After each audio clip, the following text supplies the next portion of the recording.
So I will announce on Discord that we have started. And I will check if everything is working correctly on my end. Should I link you over my Twitch channel, or you have it? Will I be watching on Twitch or? Should I link you? No. I mean, you don't have to if you don't want to. I'm just asking if.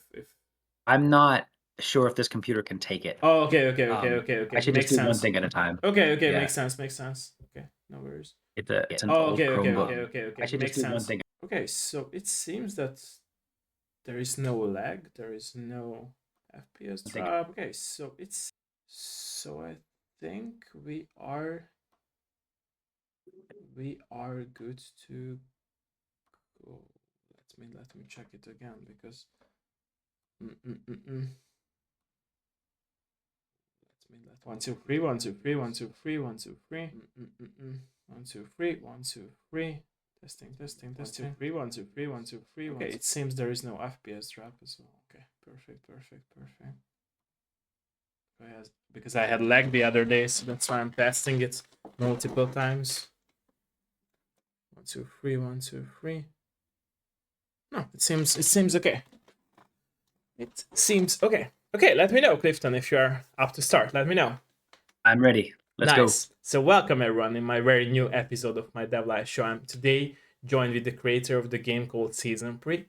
And I'm very thankful and really honored that you joined us for today's episode of my Dev Live show. And like I'm always saying, let's start with a little bit of introduction. So please introduce yourself for us. Yeah, so my name is Clifton B. I am the designer and the writer of Season Spree. Okay. It is a time narrative. We call it a time nudging game. It's not a big time travel game, but you are walking back and forth through time by walking left and right. It's very cute. There are, you play as a little tanuki. Her name is Sunny. And there are 8 NPCs who you interact with. And really the only mechanics that you have are walking left and right and taking items and then seeing what happens in the future. I see. So yeah. I see. I don't know. Did you want me to introduce myself or the game? I talked too much about the game, maybe. No, it's up to you. I mean, it's up to you. Okay, even if about you or even about your game, but I will have questions of course, after you introduce yourself for us. Cool. Okay. Yeah. The studio is called Kitewing, and we've had a bunch of people. We've had like 12 programmers over the past 4 years kind of come up and come and go. But really, the core, I think, is about 8 people. I see. Really nice little team. I see. Thank you for that. Okay, so my very first question would be, what was your very first contact with video games as a player, if you remember those times of your past? As a player? Yeah. As a kid, we had an Atari. Okay. And we had a Commodore 64. Nice. We actually had 4 Commodores. We had a Commodore 64, a VIC-20, a Plus4, and a 128. Okay. Nobody knows what those mean anymore. But when I was a kid, we had lots of Commodores. I went to my grandma's house a lot, my grandparents' house after school, and would play my Nintendo. I had that set up over there. Nice. The first games I remember playing are things like Pong and Pole Position was a really big one. Ghostbusters. I had a babysitter who would pirate video games on floppy disks and brought a bootleg copy of Great Gianna Sisters, which was a ripoff of Mario Brothers that had been like sprite hacked to look like a Mario Brothers game. And I thought for the longest time that it was Mario Brothers because I was a little kid. And it was called Super Mario Brothers, but it was just a bad ROM hack of Great Gianna Sisters, which in turn was already a ripoff of Mario. But I played that a lot. It was very different. If you've ever seen Great Gianna Sisters, I did, yeah. But but it was for a while the only Mario game I had until I got my Nintendo. So I see. Back then, did you have this vision of yours that you not just love playing video games, but you also would like to make video games? I hadn't thought about it until I was 10. I remember when I was 10 years old. Okay. I was in 6th grade, and I wanted to make. So I was playing Dragon Warrior. Should have been called Dragon Quest 4. So Dragon Quest 4 on my NES, and I really wanted. I've always been into writing and narrative games. I see. I really wanted I had an idea. It's a very bad idea, but it was my first idea for a video game. And I remember I went to school that day and I told my friend James, I said, "Hey, I have an idea for a Nintendo game." And he's like, "What do you mean?" Because we're 10 and we don't know what that means to have an idea. And I said, I want to make a Nintendo game. Like, I've got an idea. And my friend Jeff, who was next to me, said, "Don't listen to him. It's just a phase. Like, he'll grow out of it." Every kid wants to make a Nintendo game, but it's not possible. But two, it's just everybody has a simple idea that never really is going to go anywhere. Back then, of course, you couldn't make a game by yourself. You had to have millions of dollars in a studio and manufacturing and licensing but of course that game will never happen. It wasn't a good idea, but that was the first time I thought I wish I could make a game. I see.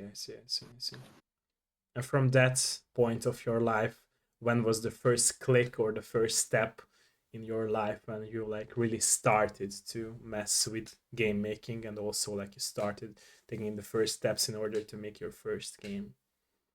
So in high school, we used Quick Basic a lot, my friends and I. Okay. I had like 2 or 3 friends in high school, and we would do the most rudimentary.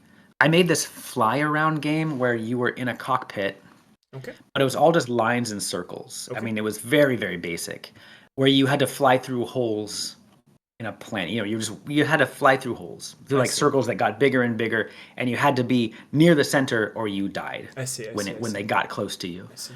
And there was a stupid boss battle where you had to press space 10 times. It was silly, but it was a good idea. It was whatever we could do. That was in basic, and I shared that. He brought a floppy disk to my computer class, and we played it there. I see. I had a friend who did a little bit more involved stuff. He was a lot more into programming than I was. see. I was into ideas, and he was into like really getting into the guts of what makes a computer work. I knew I didn't want to be like that. I was good at later when I would make my first game. My programmer said I have really good prototyping code. Like I can code really well for prototype, but never that code won't work in a real game. Code, yeah. It's too sloppy. It's not optimized, and I don't care about that. So I'm very happy that I don't have to. I can pay people who do. True, very true. So yeah, high school I was making silly games like that. When I got into college, I immediately got into Flash. Okay. This is like 2000, the year 2000, early 2000. I was doing a lot of Flash stuff, and I was getting into menus, interactive menus. I always wanted to be an interaction designer. I didn't realize that was a thing until I got into college. So that's what I actually got my degrees in. But I was doing a lot of Flash stuff, and I made some basic video games as well. Kind of like walk around isometric world. I did some things with a little bit with procedural generation, but nothing very good. Just kind of an idea. And a lot of it was just it looked like a prototype. Everything I made looked like a prototype, which is I'm okay with. I'm also not an artist. I could design things in like Illustrator and bring them into Flash, but I'm not great at art. I just didn't pursue that. I see. So you can imagine the kind of stuff, what it looked like. Not good at programming, not good at art, but lots of ideas. But you still had the passion, right? That, in my opinion, that's what really matters, right? So if you can afford a team but also of people, then they will help bring the passion, delivering high quality, right? So that's true, but this is also like the time of Nintendo 64 and maybe GameCube was around the corner. There was no Unity. There was still everything was still on a physical thing. True. In my mind, there was no possible way I could be a game developer because I didn't live in Japan where all the games came from, and I didn't think it was possible. We still had the idea, and I think it was more true back then that all game developers were kind of on their own. Not like in their mom's basement, but still like probably in a corner somewhere of a large company that gave them a little bit of money every year. Like I know like Broderbund would bring people in and say, okay, you make Prince of Persia in this corner and you go make Carmen Sandiego in this corner and hopefully something pays off. I didn't see myself falling into that because I wasn't good enough at any one thing. I see. Right, game writers didn't exist as far as I know back then. So yeah, I didn't think anything would ever come of this. I actually got my degree at a terrible college in America, my master's degree, and it's interaction design Okay. and game development. Okay. I went for interaction design, but they're like, see. we want you to make games. I'm like, I don't want to make games because back then I didn't. Halo was like the big game back then, and I don't want to make a Halo. I don't like guns. I don't like. Violent games are boring to me. I see, So, I see, I see, I no see. offense to anybody who really likes them. That's cool. It's just not for you, Um, right? So it's totally okay. yeah. It wasn't until basically Braid, and Okay, that kind of early wave of games that came okay, out that you could download that weren't AAA titles. okay. Braid, Castle Crashers, everyone Love knows, those, love that those. that Yeah, yeah, era. yeah, yeah. So that's when I kind of realized, hey, you know what? This is kind of a possibility, but I didn't at the time. I didn't really have an idea for a game. I knew I wasn't going to make that crappy idea from when I was 10. But in 2009, December, I think 19th, I remember I have the Photoshop file still, the first mock-up I made. I thought I wanted to make a game. I was really into like the first smartphones had just come out. I had the first Android phone. And I liked the idea, like Angry Birds was kind of fun, where you could like hold your phone and do Yeah, this. yeah. I wanted a less immersive game on I a see, phone where you could hold it vertically like you usually do and just use your thumb to go I like see, that, I see, I left and see. right. And the idea was like maybe you could be looking at a planet, and as you go left, the whole planet rotates around once, and it's the Okay, next day. okay. Now it's the next day and the next day, and then go back in time. I see. That was, and if you've seen Season Spree, that's essentially the mechanic. Like Yeah, the you could pick mechanic. items up. Yeah. It was kind of a sandbox where I take a little seed and I plant it anywhere. And I go to the next day, maybe 5 days later, I I start to see, see a tree I grow. see, I And see, if I it see. grows really tall, I can take that tree. Okay, And then I can maybe go back in time and give the tree to somebody. I thought maybe it could be a kind of a fun puzzle I game. see, I see. That game quickly became an idea for a game called Keyhole, and Keyhole is currently in production. Okay, So the idea came in 2009. I kind of slept on it for a while, and then I was waiting for a train home. I worked at Intel at the time, on the UX on one of the UX teams there in I see, Portland. I see, I was waiting, and I was kind of talking about games or something, and I still wasn't in game mode. I still didn't think I'd ever make a game I see. because to me it just wasn't my path. I'd never fallen into it yet. Talking to my friend, my coworker, and there was a guy there, and he kind of overheard us. Kind of began talking to us. He said, "Hey, have you heard of a team of a club in town called Pig Squad?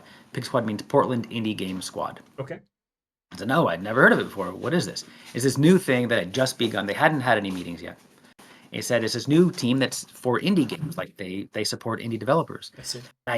It was like a perfect timing for me. I thought, you know what? I'm kind of thinking of games. I had that keyhole idea. I had mocked up quite a few ideas for games. Really, when you're a designer and you haven't had a lot of work, you just start making stuff to put in your portfolio. You're lying, but it's okay. Everybody knows you're lying. You just fake stuff. So like half my portfolio back then was fake game ideas.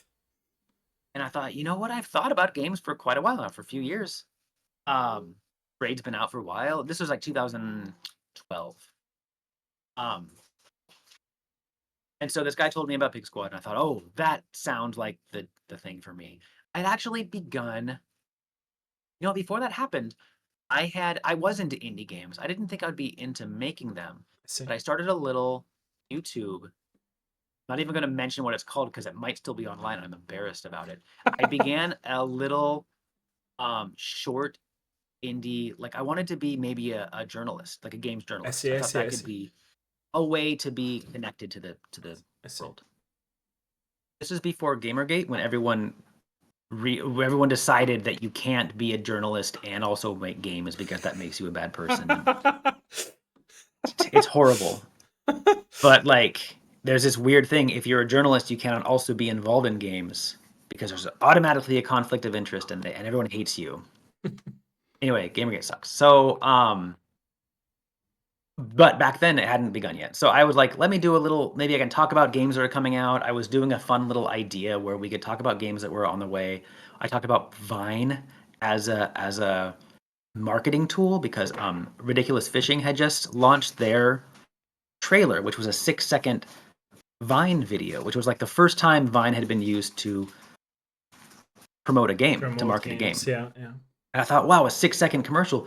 Back then that was unheard of, right? I mean, indie games were still very much in their infancy, Sure. and I thought there's something to be said for that. So I made my first little episode about Ridiculous Fishing and My second episode was about the Ouya, so you can tell like what time, what era we were in.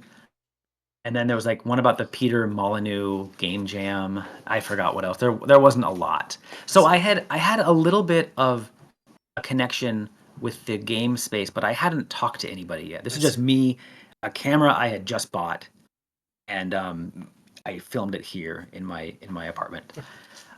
So all of that kind of had primed me when this guy said Pig Squad is a really good, this upcoming event, this meetup. I thought, heck yeah, I'm gonna do that. I think like the next week was their very first meeting, and one of the people I had met there at the first Pig Squad meeting was Justin Baldwin, who was the designer and the artist for Monsters Ate My Birthday Cake, which I Okay. had done an episode about of my little silly Okay. journalist project. So he knew who I was. Like when I introduced myself, say, "Oh, I know you. You did that thing." So that was really cool. I was very excited. I was almost starstruck. But um, because of Pig Squad, I had met a few people, and one of the people was a programmer named Yuri who worked on my first game with me. I see. My first game was called Clobber. Okay. It is not online anymore. It was for iOS and Android in 2013. We I released see. it. I see. And if you know anything about mobile development and the fact that it's over 10 years old now, you know that there's no way you can find it. They update iOS, they update Android. True. True. True. If you don't update the apps and bring them up to speed with their new laws, you disappear. So you can no longer play my first game, which is very sad. It was a cute little. It was another cute kind of. It's not a wholesome game, but it's a puzzle game. I see. Not a narrative game at all. It's just five rows of 5 blocks where you slide left and right and make a path. I see. Um, that was really fun because I kind of felt like I had started going to GDC. I went to this event called Casual Connect Okay. in San Francisco, and we won the indie prize. So I was like feeling really jazzed about like my place in this world. I thought, oh, I can maybe make it. People really care. That game sold about 200 copies. So, and it was $1. So I got $200 out of the 8,000 I spent to make it and promote it. It's fine. It was fun. Oh, I quit my job at Intel to finish promoting the game, to like finish the game up. So I had a really nice job that paid really well. And I'm like, I'm gonna quit this job and make a dollar, $1 mobile game. It did not pay off, but I was done with that job anyway. So I see. um okay, what was the question you asked? That was a long time ago. I've been just talking. How did So I get into it? yeah, yeah, yeah. I think that Exactly. answered the question, right? Yeah, it did. It did. It Okay. did. Yeah. So more personal question from you and from me would be to how do you feel? Were your family members, parents, and friends supportive about the decision of yours that you would like to work on games? How do you feel about that? Because, like you said, it took you a lot of years, right, to actually start making the first Mhm. steps, and you always like backed out and went forward in this journey of yours with your dream to make games. How do you feel about your surrounding people? Were they supportive I think I about have a this? good support. So because I began going to GDC early on, I think 2011 was my or 2012 was my first Okay. time Okay. going. Was it? I don't know, around there. Okay. I have a lot of friends in games. There's a hostel that like all of my favorite developers go to. We Okay. call it Indie Hostel. It's amazing. So for a week out of every year, I'm in the same hostel as all my favorite developers. We all hang out. We have burritos at night. We just talk about games Nice. that are coming out. We share our Nice. Nice. games. Nice. Nice. It's just really cool. So I feel like I've got a really good support I group. see. I see. I see. Um, I feel very lucky for that. Family, I don't know. I don't have a lot of family who I'm on great terms to speak of, but yeah, my mom supports what I do.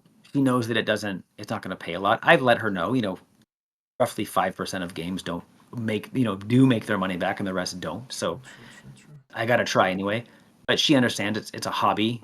A lot of people spend thousands of dollars on cars or, True. Very true. whatever. Very true. I'm Very actually true. making a documentary right now about people who use remote control cars that are crawlers that kind of go over rough terrain and big rocks and Okay. things.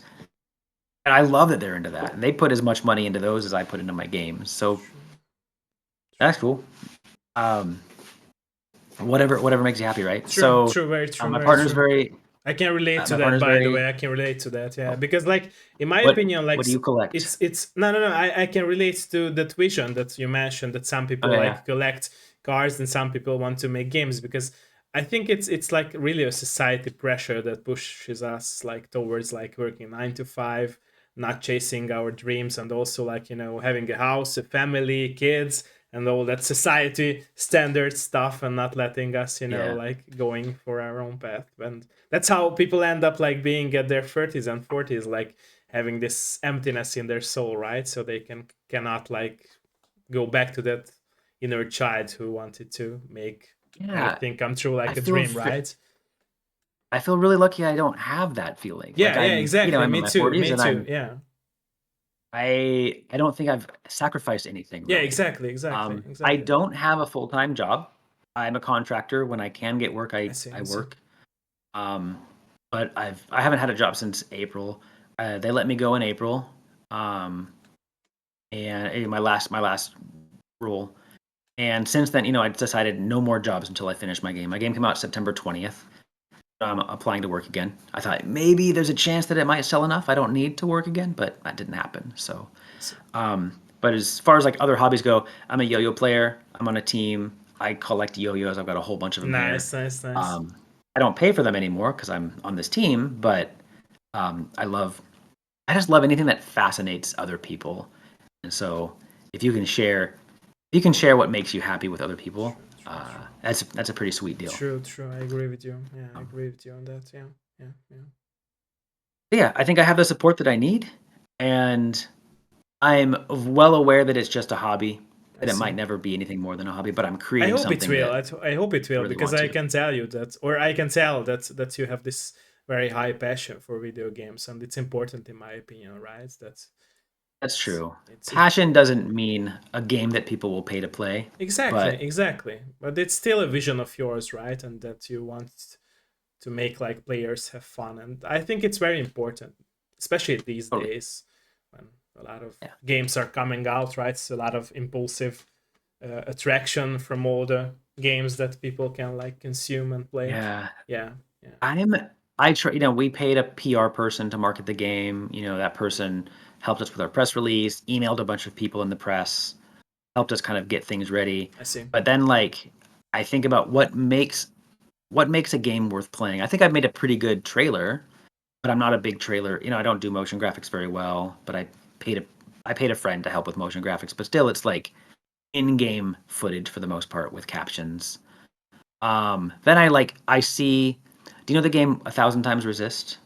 I do. It came out Yes, this year. yes, yes, yes, yes. That game, I got 8 seconds in, and I'm like, I'm gonna buy this game. Hmm. I heard one line of dialogue, and that sold it for me so Yeah, easily. And I just I wonder what is it that makes somebody want to. Everybody's different, true, but what true, makes you true. want to buy a game? That one 100% sold me, and I'm so happy I played Hmm. it. But I don't know. Can I? Will I make? Will my next game be have a hook that makes people interested? I like to think it does. So Yeah, I it's don't know. very interesting in my opinion, because I remember when I was a kid, gaming in general was totally different. Like it was a niche hobby to do at the end of the day as kids, and back like 10 years ago. And now it's like in general, it's like a trend right now, right? So there are people like you and me who really like love playing video games, but I always call these people, with being a bit harsh about them, but like trend gamers, who really like made the Yeah, industry bigger as players, right, and consumers of these forms of art like games. But I still believe that these people don't have that much passion for games, and that's how like it ended up being this crazy industry from the player's perspective that you also mentioned, that I also mentioned in my dev live shows, and not in my dev live shows but outside my dev live shows. So I believe that's how it ended up being so much like hate in this industry from the player perspective, and not even caring about games, right? So I know myself that I'm trying to like read about games, like to get knowledge about games, what game is coming out next month or this month, etc. But a lot of people who are trend gamers, like I call them, they are not like that, right? So they are not into like pursuing the knowledge about video games, and that's the lack of passion, in my opinion, right? So if you're so that's what like differs from being like just a hobby player and a trend player from being a very passionate player who really like loves playing, even if it's like one genre that he's playing or all kinds of games, like for example me. But it really helps to have passion, and that's how you end up Yeah. like caring about games and not just okay, I press a button, okay, I will leave now, I don't care. So yeah. And I don't want to say that you have to be that passionate to play No, games. Of course, I don't want to I haven't gatekeep at said all. that. It's just sad to No, see, of course. right? Because like I said before, it's like I talked to one of the devs from my show after our interview, and it was very common in general that we connected on the same vision that he used to have as a kid, and me too. That when I was a kid, I remember myself with my childhood friends, we like exchanged cartridges from GBA games or like UMDs from the PSP games, and we had fun, Mhm. right? So we wasn't like saying that, oh, this game sucks or that game sucks. It never happened, right?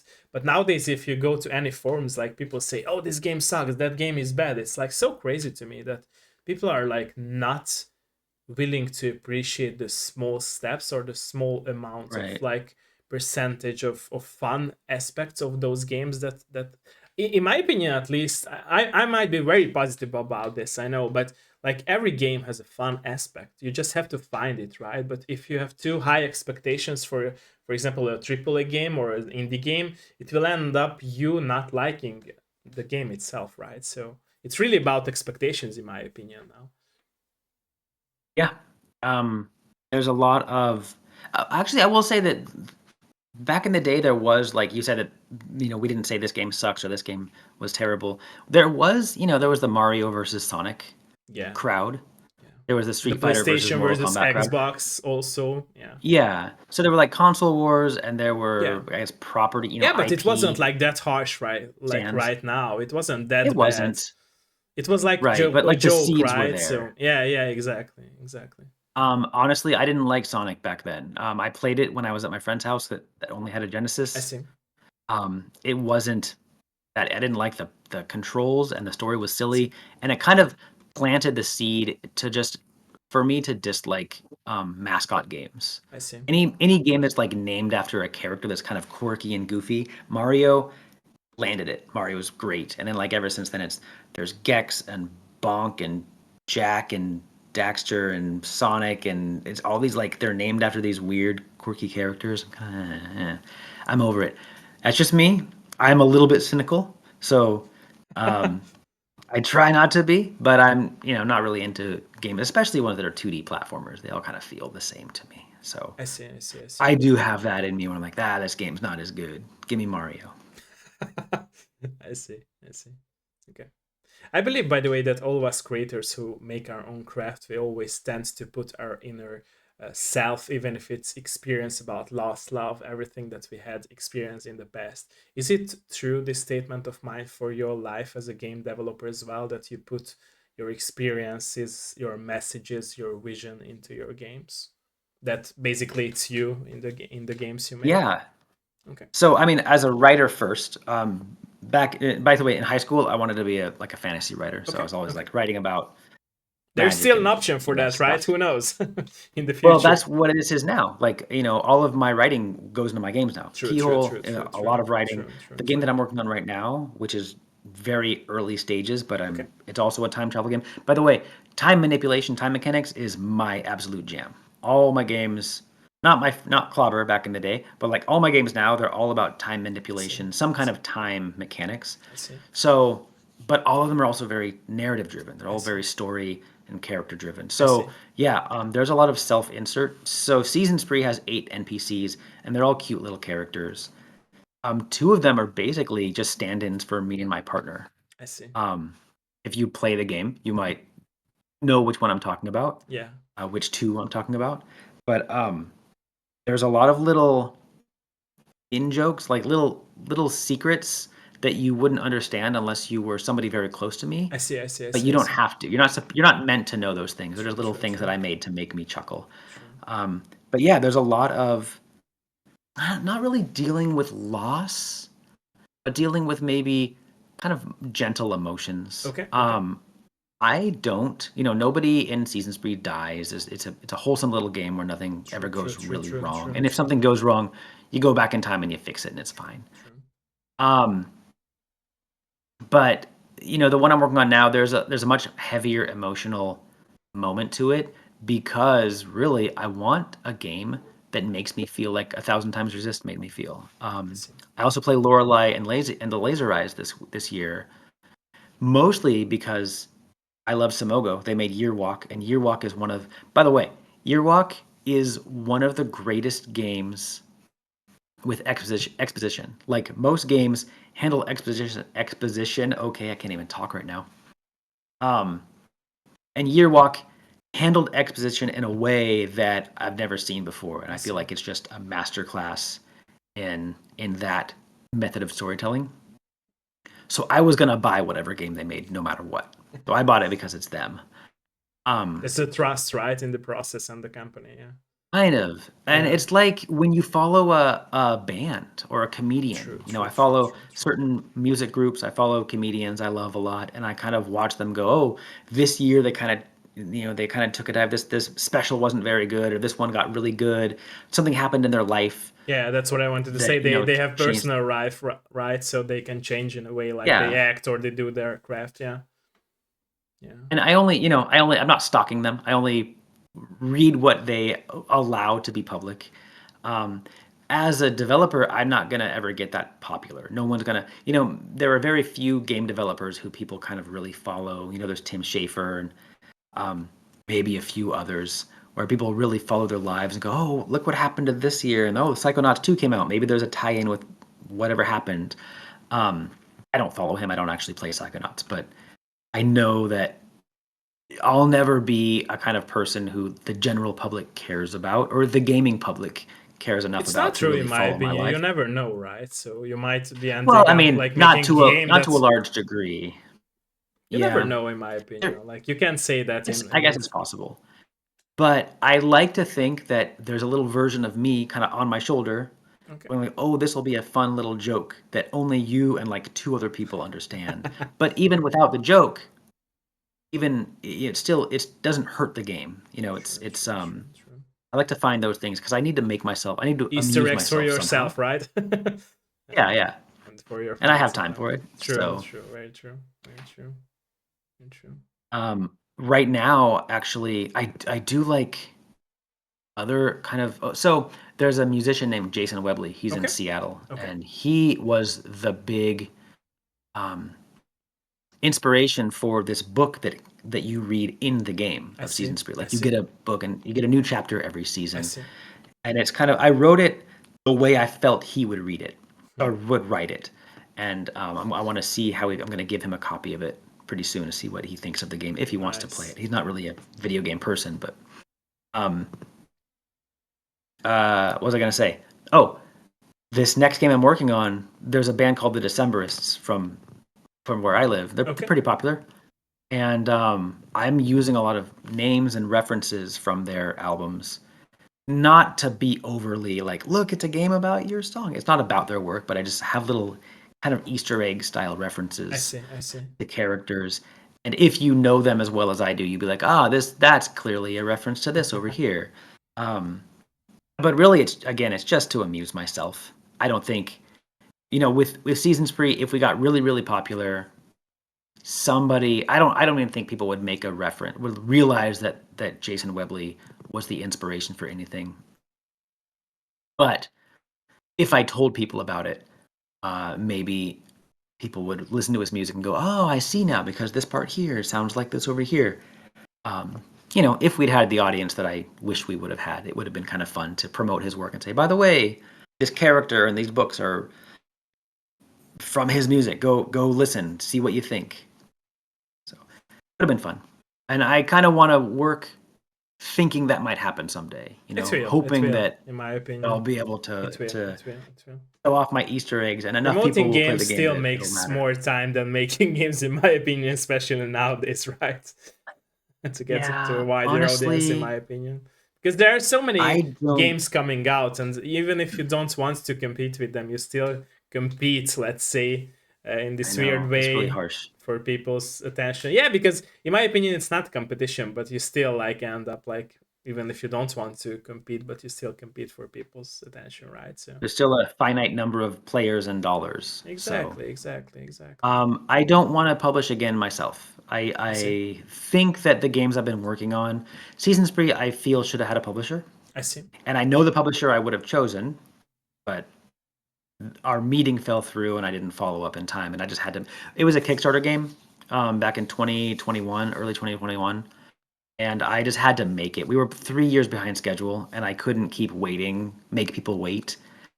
So I just felt like I'm out of time to find a publisher. I Let's see. just put it out there. I see. I see. Hope I for the see. best. I see. But I don't want to do that anymore. I really think that my games. I've seen 2 or 3 people I've watched cry, openly cry while streaming my game. Hmm. So that's just a beautiful moment, True. True. True. and it True. makes True. me cry. Like I wrote those words. I had one of them stop at the end. One of them stopped and like couldn't continue. She had to stop and like stop playing the game for a minute to Hmm. go cry. Hmm. And then another one at the end of the game just praised the team and the writing, and um, just said thank you to us for making something so beautiful. I'm like, this is why I think we deserve a publisher, because without a publisher, we're not going to reach as many people. And I True. think we've True. got True. something special here. True. True. True. So True. True. that is my dream next. True. Also, I can't afford it, man. I spent so much on this game, and I just can't. Like, certification is slow. Dealing with Nintendo's eShop front page, like their little weird little portal, is just too much work. Um, well, I had to, my partner, she did the Japanese localization, I see. I and see. I I see. did the simple English version. I see. So like we both did localization. I'd rather have someone else do that and have somebody else pay for it. I don't have to worry about it. It was solid though. Like her translations was awesome. Did I tell you? Did you know about the simple English? Should I talk about that? You can. You can. Sure. Sure. Sure. No, I didn't know about that.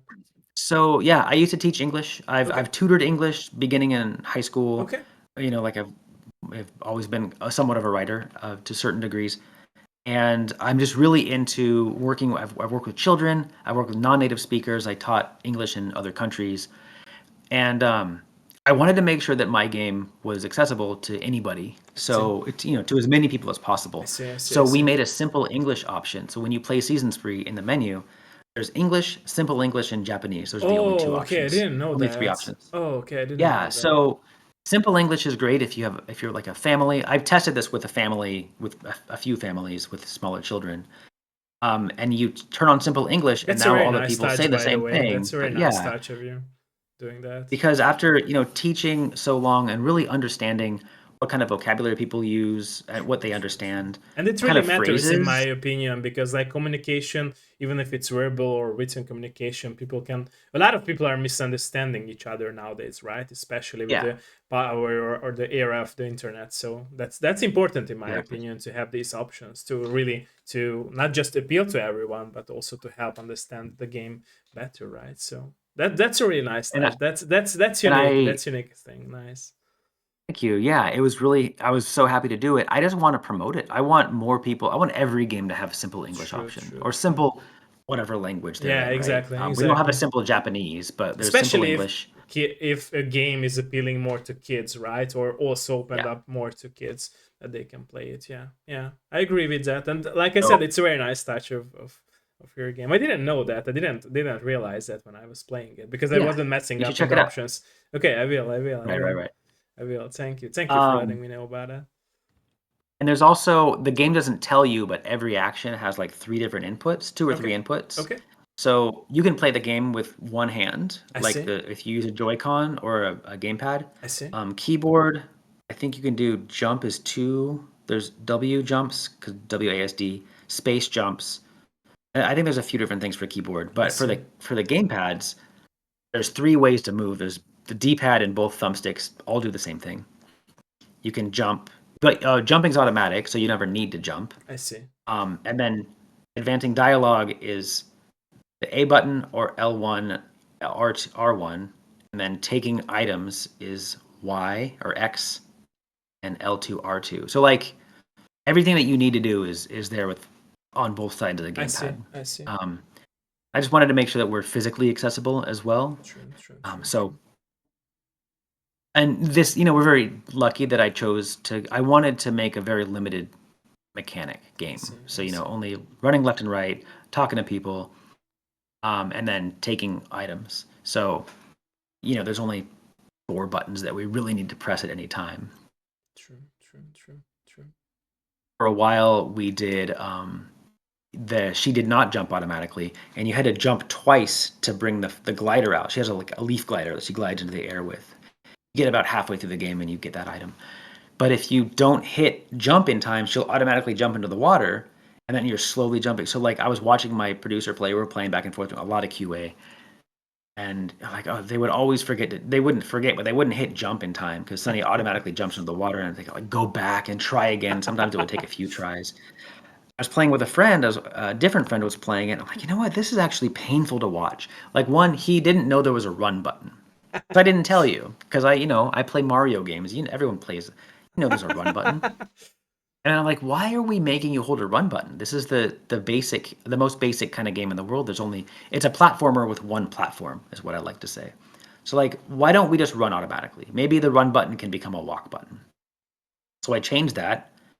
And then we change it to where when you jump, you don't need to push the button twice. If she has the leaf, she just brings it out automatically. I see. And then when you get to the water, she just jumps automatically. And if she has a leaf, she brings it out. And then like one last thing is if you're in the water, this is not realistic, of course, but nothing in this game is realistic. It's a time travel Tanuki game. You can jump out of the water. So like if you accidentally mess up and land in the water, you don't need to wait to get out of it. You can just jump back out with a leaf. I see. So everything was just about, let's just forget realism because we already did. True. Let's just make it as fun to interact with as possible and not worry, not make anybody worry about anything. True. So I think we did it. Like after all that testing, we tested again with people and it was so much smoother. There was no problem. It was a faster playthrough. Nobody got frustrated about those things. So it worked. Very true. By the way, we were speaking about like the core mechanics, and one of the core mechanics from season 3, like the time travel option. Let's call it like that. Mm-hmm. Do you believe in time travel in real life? By the way, I was wondering. No, not in real life. No. Okay. No, I'm because obsessed I do. with it That's why I'm asking it. Yeah. Yeah. I watched Back to the Future a lot when I was a kid. Okay. I can't recall much else that I watched or dealt with time travel. Now and then, like a Star Trek episode would play on TV after school. There was a little bit of time travel or like alternate universes. Those are things that influenced this vision of your game, by the way, or maybe a little bit. Okay, yeah, okay. I've just always been interested in. So there's a lot of games, not even a genre, but there's like lots of games that just they're what happened games. Figure out what happened. I see. Detective games, but like Her Story and Tacoma and Gone Home. Okay. Anything that's like a walking simulator is basically find out what happened. Okay. Any puzzle game that's narrative at all is find out what happened. But I'm like, if you have a time travel game, we can change it to instead of find out what happened, it's what can happen. So I really like the idea of there might be a little bit of like learning about what happened in the past, but also like I'm going to take this action and see what happens in the future. And if I don't like it, I can always go back and change it. I love that idea. I love the idea of no real finality, and having to make an impactful story in a world where you can change a bunch of things. I just think, and Season Spree is really a lightweight version of this because the next games we come out with are not going to be anywhere near that genre. We're not doing cozy games anymore. Nothing wrong with wholesome games, but just we're spreading out. That wasn't our plan to begin with. So, but yeah, anything about time travel and like clever ways to explore a narrative where there might not be a definitive ending I see. or the same way to get to the ending is just kind of really fascinating for me. More work. It's it's a lot more work than a puzzle platformer, I True, think. true, true, true. And there's no, from what I can tell, there's no framework. Every game that I come up with, there's no you can't download an asset pack to get started. It's all a completely new logic. There was so much weird logic we had to make work in Season Spree. Um, Same with Keyhole. Keyhole does work really well. Like you can get through the game, um, but it's as you play, every moment is a paused moment in the day. It's not real walking around the planet. So it's a much different kind of game. It's larger in scope as far as the story goes, but it's not going to be as difficult to make. I'm pretty sure the hard stuff's already done. I see. So I see. I keep forgetting why I'm talking about what I'm talking about. Is there a? I love that. I Have I love been that, by the way. I avoiding what love you? your honesty, and I love that you're talking about everything that's connected to your game dev journey and I'm just good also at like the rambling. game. No, I I can love talk that. about I love anything. that. It's important. It's important, in my opinion, to talk about everything. If you would, by the way, happen to have the knowledge of the time travel in real life, would you use that for any case, even for like Um, seeing your future or going back to your past and change something or? well, I mean, I'm an American, so I might go back 1 week and 2 days. I don't know. That was very honest. Yeah. I'm afraid of the knock-on effects of Okay. changing Okay. history. Okay. Um, That's you I still would mess up like with to. those in your games, right? You can mess there. Yeah, yeah, yeah. That's fine. I would like to go to the future Okay. to see what happens. Okay. Um, but I'm afraid of erasing things that I love in my life, I see. like doing something small. I So, see. I see. I see. um, I mean, yeah, I'd kill Hitler, of course. Who wouldn't kill Hitler? And then we'll see what happens. I see. I see. Um, I know that there's like that Twilight Zone episode where somebody goes back and does that, and then like somebody even worse comes around. I actually forgot the details. This was like high school. Um, I need to watch it again. But I don't know. How about you? What would you do if you could time travel?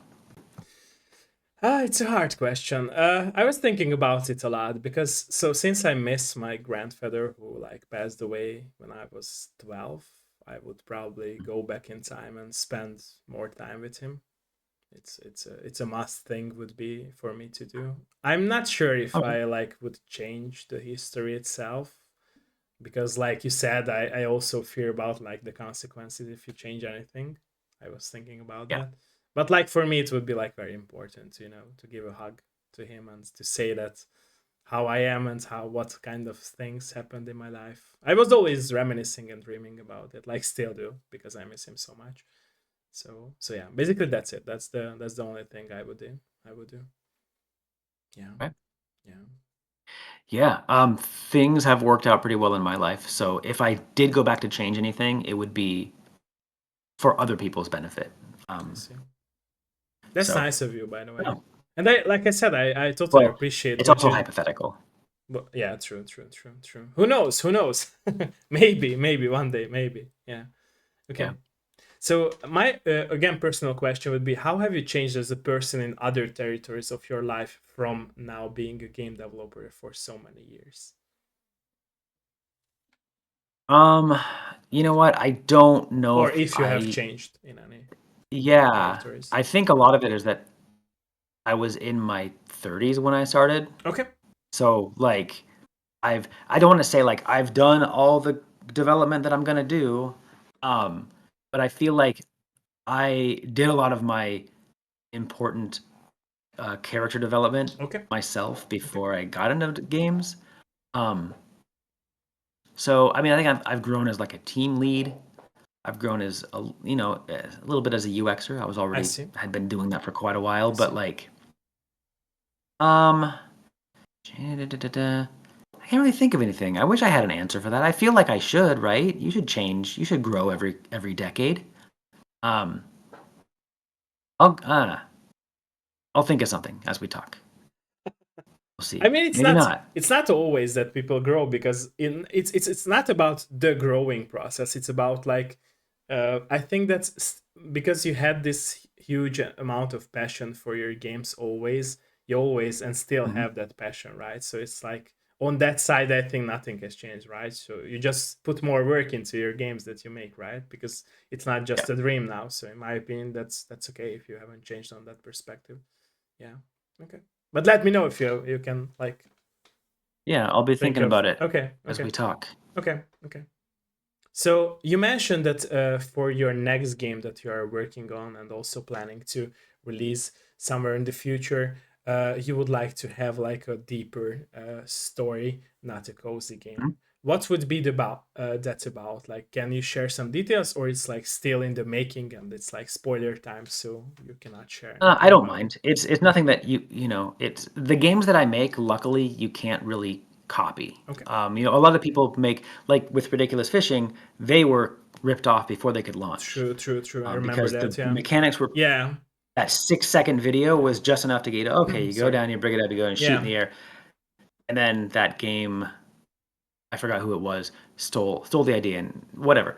My games, you can't really do that. They're much more story driven. They're much more nothing wrong with those games. I love Ridiculous. I still play it now and then. Um, but okay, so the game is the premise is you play as somebody. The year is 2031, Okay. and you have found a box in a basement of an abandoned house, Okay. and you learn that this box is able to send items Okay. into the future 249 years exactly. So you basically have a pen pal in the year 2280, and you learn about what life's like there, and you learn about the person you're talking to and like the family Nice. lineage, and some mysteries begin to unfold as to why the family tree has disappeared. Like there's a gap right Wow. in the year where you are. Um, the people who made the box, you learn, are in jail. They were arrested right when they made the box for reasons that you have to kind of figure I out. see. I see. I see. I Um, see. and then you learn about a large, and I don't want to say this is reflecting on things that have happened in my country's past, but there was a large insurrection that happened 50 years before your pen pal's birth. So in 20, I forgot, 2208, I think is when it happened, but it doesn't matter. Um, and you learn that like thousands of people died that day. There was a large, it was way bigger than anything we've seen before. It was the end result of 200 years of political uprising and a movement that slowly grew from basically the year where you're living now. And then you have this unique opportunity to put a stop to it because you have the control of this box that can communicate with the future. The big there's a few narrative twists in there, but the big thing is you have the ability to then change where the box. There's 249 years because there's the numbers 249 on the box. Halfway through the game, you get to choose which number to remove, and that comes permanently. So now you're talking to 24, 29, or 49 years in the future, and Hmm. each one of those years is a different person in the same family history. And then again, you take another one off to like talk to somebody 2, 4, or 9 years in the future as the third part of the game.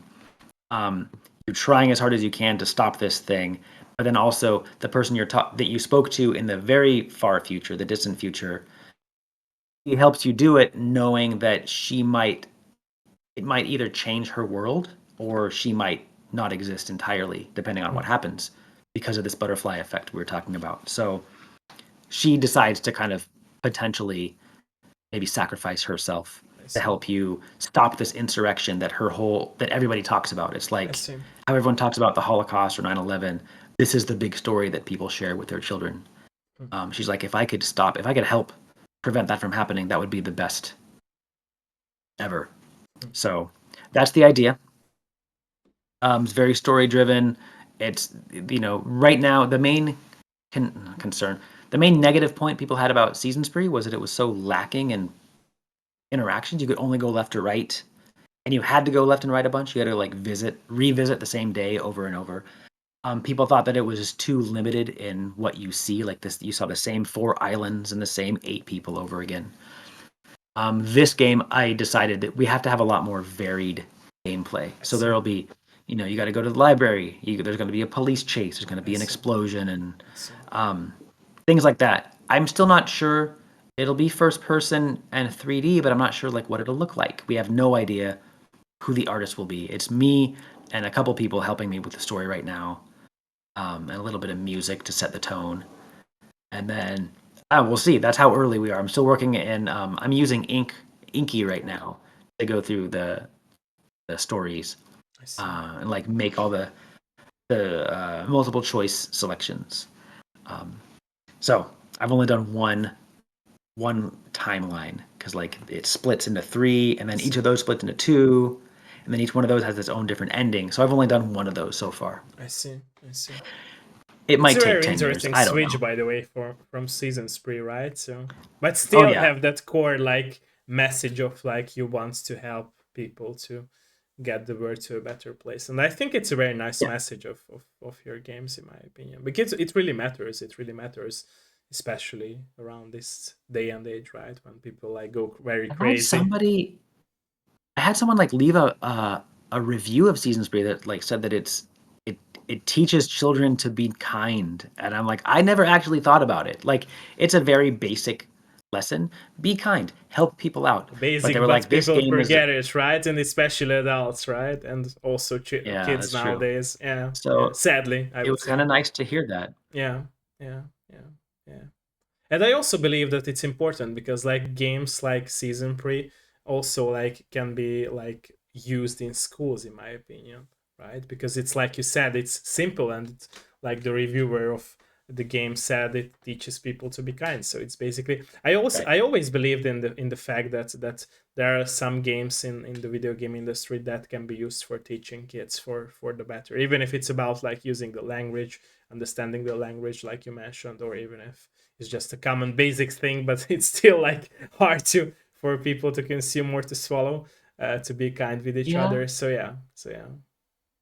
I wonder. I Yeah. think that should be I'm like an gonna. option for you to promote your game in. By the way, that's why I brought it up. This topic of mine. That's I think that's how you could easily promote your game, right? To be like an educational game. Because I remember myself playing as a kid a game called like it was a Among Us collection. If you remember those games, Freddy Fish, like a point and click game adventure series. I need to look that up. Freddy the Fish. It was a, if I remember correctly, a yellow fish with his good friend Okay. Freddy the Fish. Was that one of the games, or was he in all the games? Was No, Freddy in it all was the a games? franchise. It was a franchise, like 5 or 6 episodes of that games.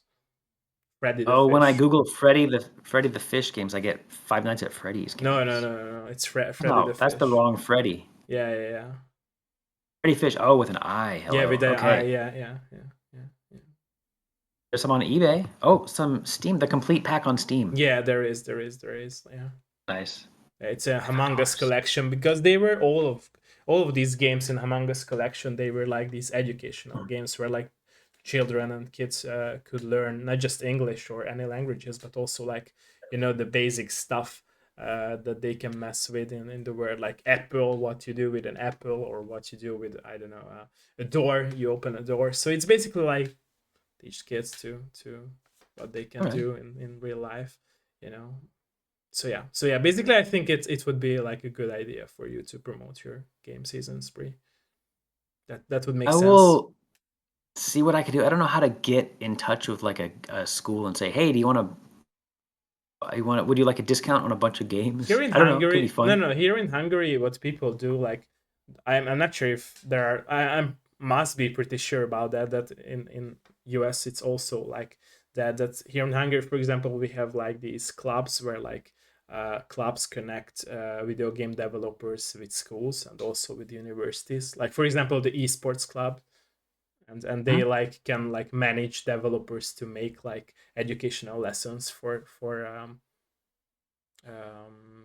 how to say it in English, for not kids, but students, yeah, students, that's the right word, students in Okay. university to have these lectures and lessons about how game development works. And I think that those clubs probably exist in US as well, where you can like connect with universities and schools and high schools Yeah.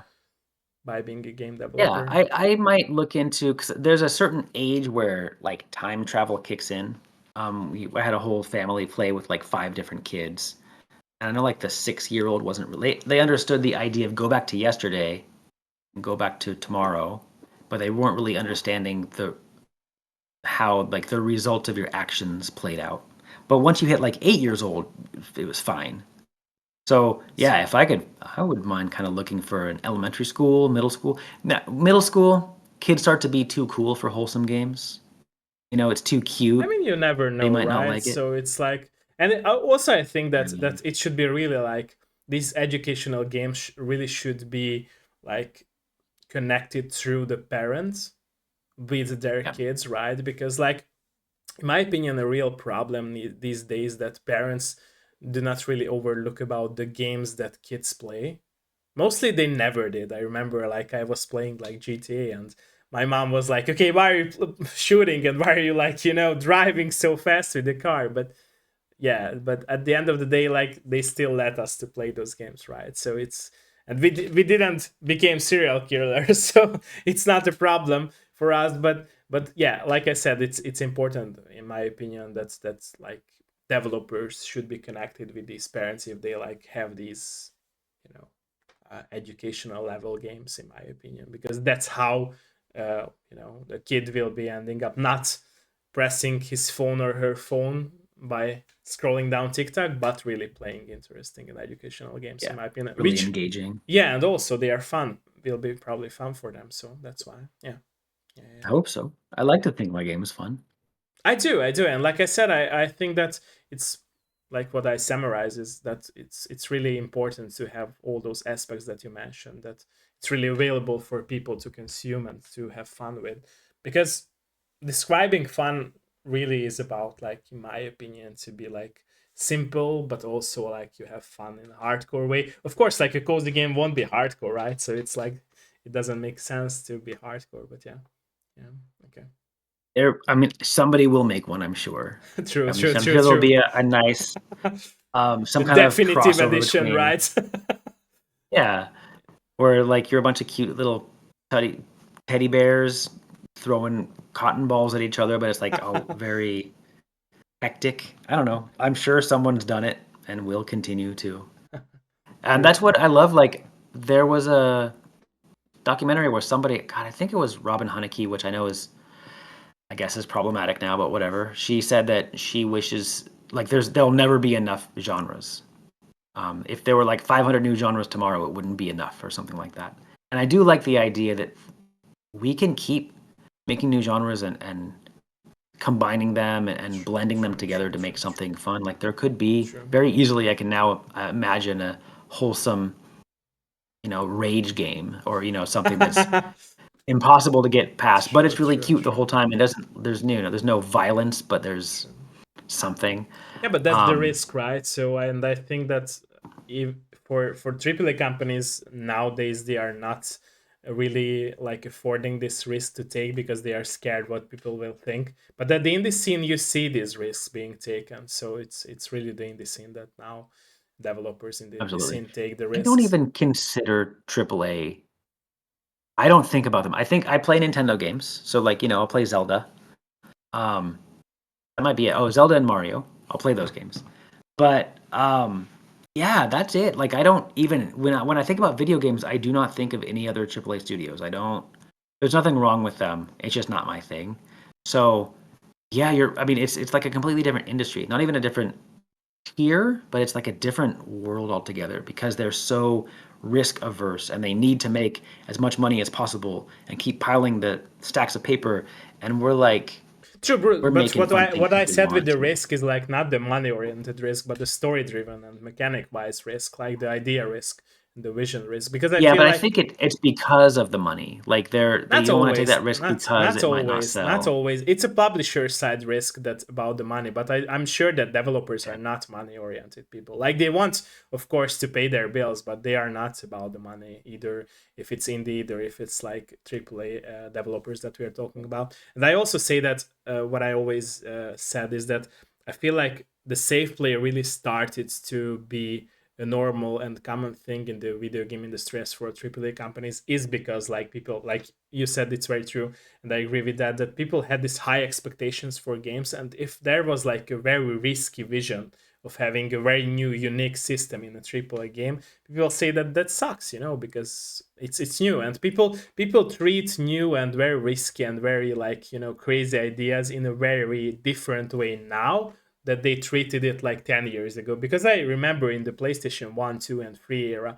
also, like there were so many like crazy games, right? And people love those ideas and people grow up on those ideas as kids. So and what you Yeah, mentioned about the Nintendo games is I feel like Nintendo as a company understands the inner child in us, right? That's why they are selling with big numbers those games, even if it's a Mario or a Zelda or any like Nintendo oriented IPs, because like if you see, like if you watch any Mario games, they haven't changed that much, in a way that they are still Mario, right? They are not invented like a new IP for Mario. They might have been right. messing up with the gameplay systems for like, I don't know, a turn-based Mario or like a more like story-driven and not like platformer Mario, but it's still Mario, right? And they are caring about like the loyalty for the fans and for the people.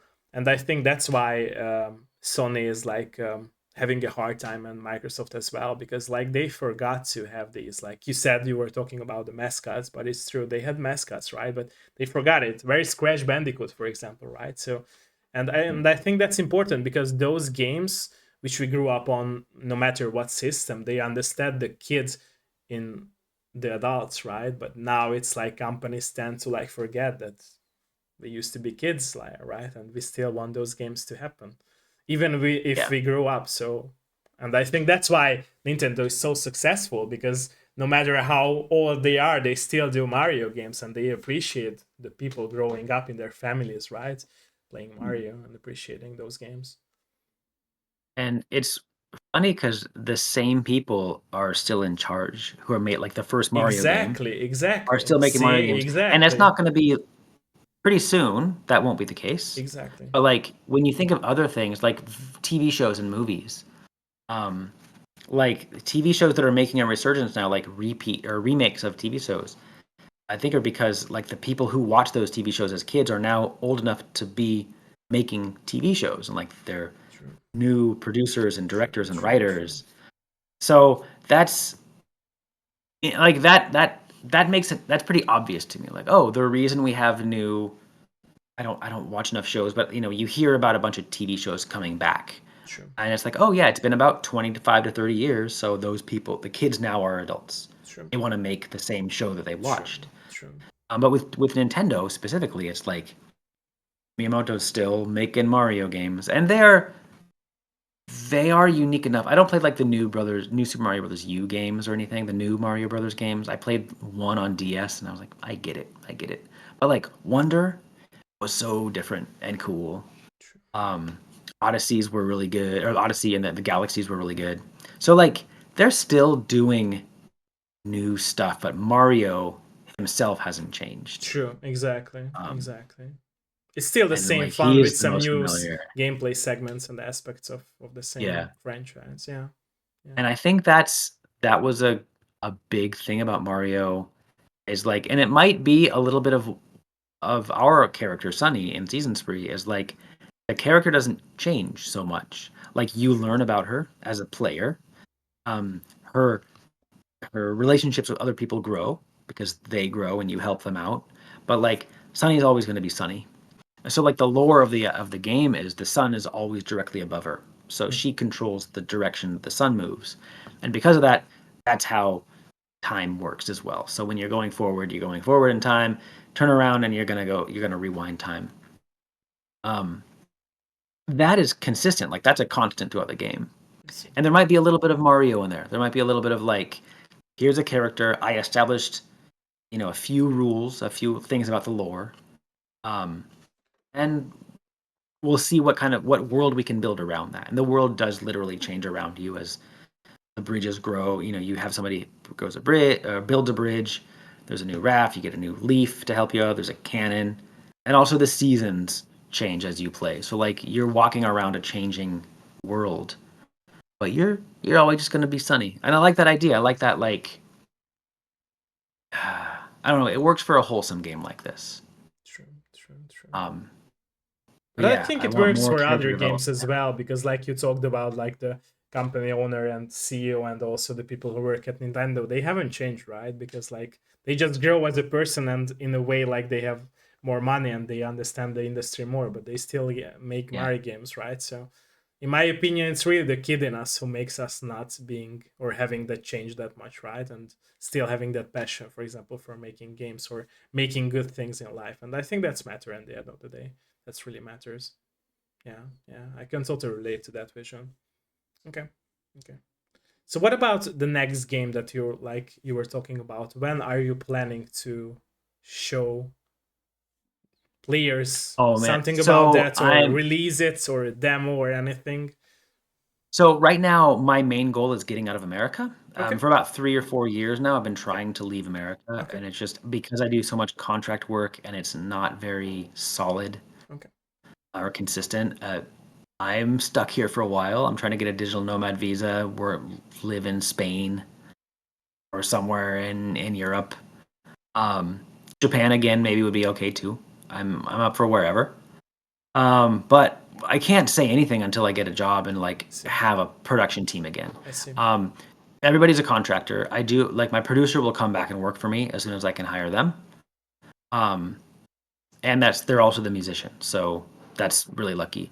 I've got another programmer who did a little bit of work on Season Spree, I see. um, and she's willing to do some programming. But I don't know what we need. Like, I have no idea what the game's going to look like or how it's going to feel. I know the story. I know how I want it to feel, but I'm not there yet. I see. Keyhole, though, should would like to be able to say I can finish Keyhole in the next couple of years. I see. But then, I don't want to launch it by myself. So I could finish it and then take 2 more years just finding a publisher, or never find a publisher and never release it. I really don't know. Everything's up in the air right now. I So see. with very little money and little prospects until I can get a job, I really can't say. I would like to say that a game like this, if I get like a publisher, so I'm kind of feeling like Season Spree is just my very expensive portfolio piece, and it should be like my audition for the next game to get a True, publisher. true, And true, if I can true, do a really true. good pitch and say, "Look, Season Spree, look how solid it is. Look at this clip of this person crying. Watch this. You still Check can out the make game." that game big, in my opinion, and appealing for people because like it's there, right? So you just have to promote it, like I said, with a lot of ideas that it makes sense. For Yeah. example, the educational level method of like promoting your game. So we'll see. But for the most part, games that don't have a very strong launch never I get don't there. agree with that. I Uh, don't agree with that because like we are living in an era where like streamers or YouTubers pick up games like non games and still like those games become like very popular. So I don't agree with that yeah.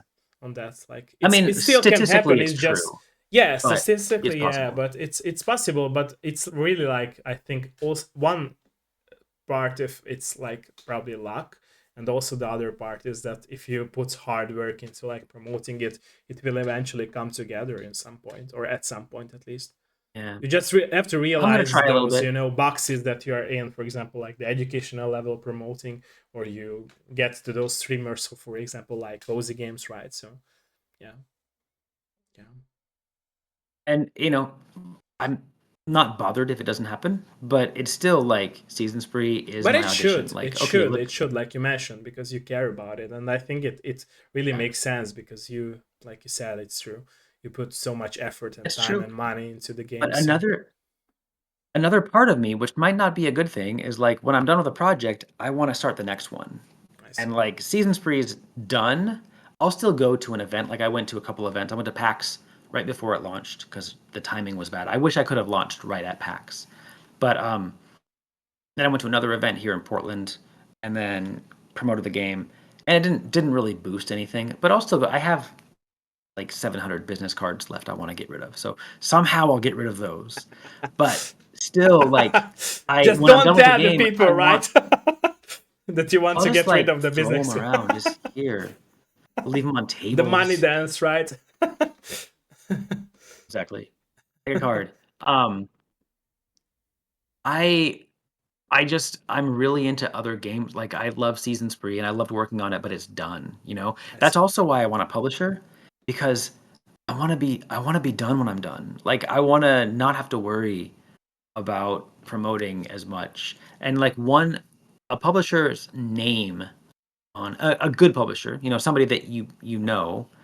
Um I don't want to say any of my favorites, but I do have some favorites. There was one that I really wanted Season Spree to be published by. Um, if you get a good one that's kind of, you know, middle of the road, popular enough, that's better just alone, even if nobody pays money. If they just put their name on it and they release it under their name, that's better than anything I can afford to, you know, that's better than True, any true, true, true. marketing that I could hire. You know So what's funny and what's interesting? When I first saw your game on Twitter, I thought that Serenity Forge, if you know that publisher, is behind your game. But then I realized that you have no publishers, and it was so interesting because like the portfolio of Serenity Forge would totally fit with your game, in my I know I went opinion. to their website. I'm looking them up now. It's been a lot. I know I can see their logo in my head, but that's yeah. I know their logo. I'm good with logos. Huh, I should have oh, they just Slay the Princess, yeah. Yeah. Yeah, I've heard of all of these games. Oh, yeah, they did To the Moon. That's such a good game. I would like to. I should have okay, if I had a time machine, I would go back and pitch my game to Serenity Forge. I might have actually done that. I remember, like, pitching my game to a few different companies, but You still probably can. not. You're not late. You don't have to need or to worry about the time machine. You still can, in my opinion. But yeah, Yeah, who knows? Who knows? we'll see. Maybe I'll do, like, the extended version, through, another Like I said, the company. definitive edition, right? Yeah, yeah. Okay. What about, by the way, the physical editions of your games? If you would happen to have a publisher in the future, would So, you we are make a making physical? a We're making a physical edition, but it's on a USB drive. It's Okay. not like a Nintendo cart. Okay. Actually, my USB drives were delivered 5 days ago, and somebody stole them from the apartment. So I had 50 USB drives. So we had a Kickstarter campaign, and a Kickstarter campaign was barely successful.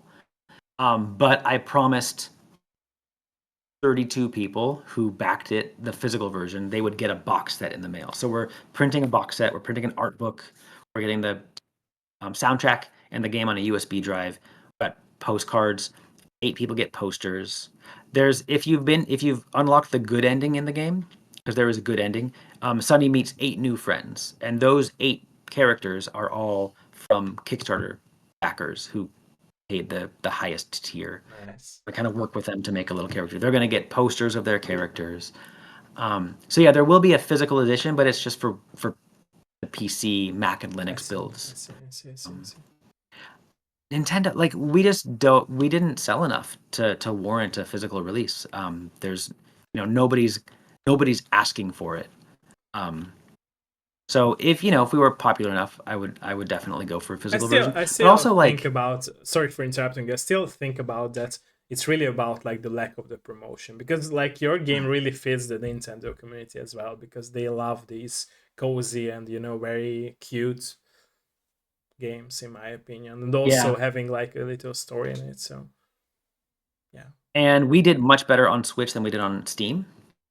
So um, we sold a number of them, but we didn't nowhere near what I paid to get to make the game, but still like I'm much happier with the Switch, and it was made with Switch in mind. Like I said, I was 10 years old. I wanted to make a Nintendo game. I can finally make like 10-year-old me happy. So like I put a game on a Nintendo system. I'm so happy about that. true, And it true. did sell much better on Switch. So if we were to make a Switch version, a physical version, that would be fun. But also, like, I don't really want to put a lot of plastic into the world. I'm kind of anti-plastic if I can be, and I don't know. It's not to me. If you want a box set, you can buy the box set. It comes with a USB drive. It comes with all these extras, and that's the physical version. But like a Nintendo cart comes in a plastic box with a little cartridge, and like there's more. It's kind of like if I like a musician now, I don't buy their CDs anymore, but I'll buy their merchandise at a concert, or I'll support them in other ways. I see. I see. So I don't know. I think um, we will find more ways to let players support us in the future I see. that won't be physical versions. I see. And I think it'll be more interesting. Art books, like there's a game, Jenny LeClue, if you know that game. I know they are. I bought the art book and it is gorgeous and I love it. Um, but it's also very thick. That game is really long. There's a Yeah. lot of assets. Our game is not that big. There's not a lot to show. There's 4 planets, 8 characters. And the planet's very tiny. So we'll have a small, like a 32-page art book. I wonder where that is. I have it somewhere in here. I've got a lot of books. It's okay. It's okay. So yeah, there will be other ways to promote, posters, things like that.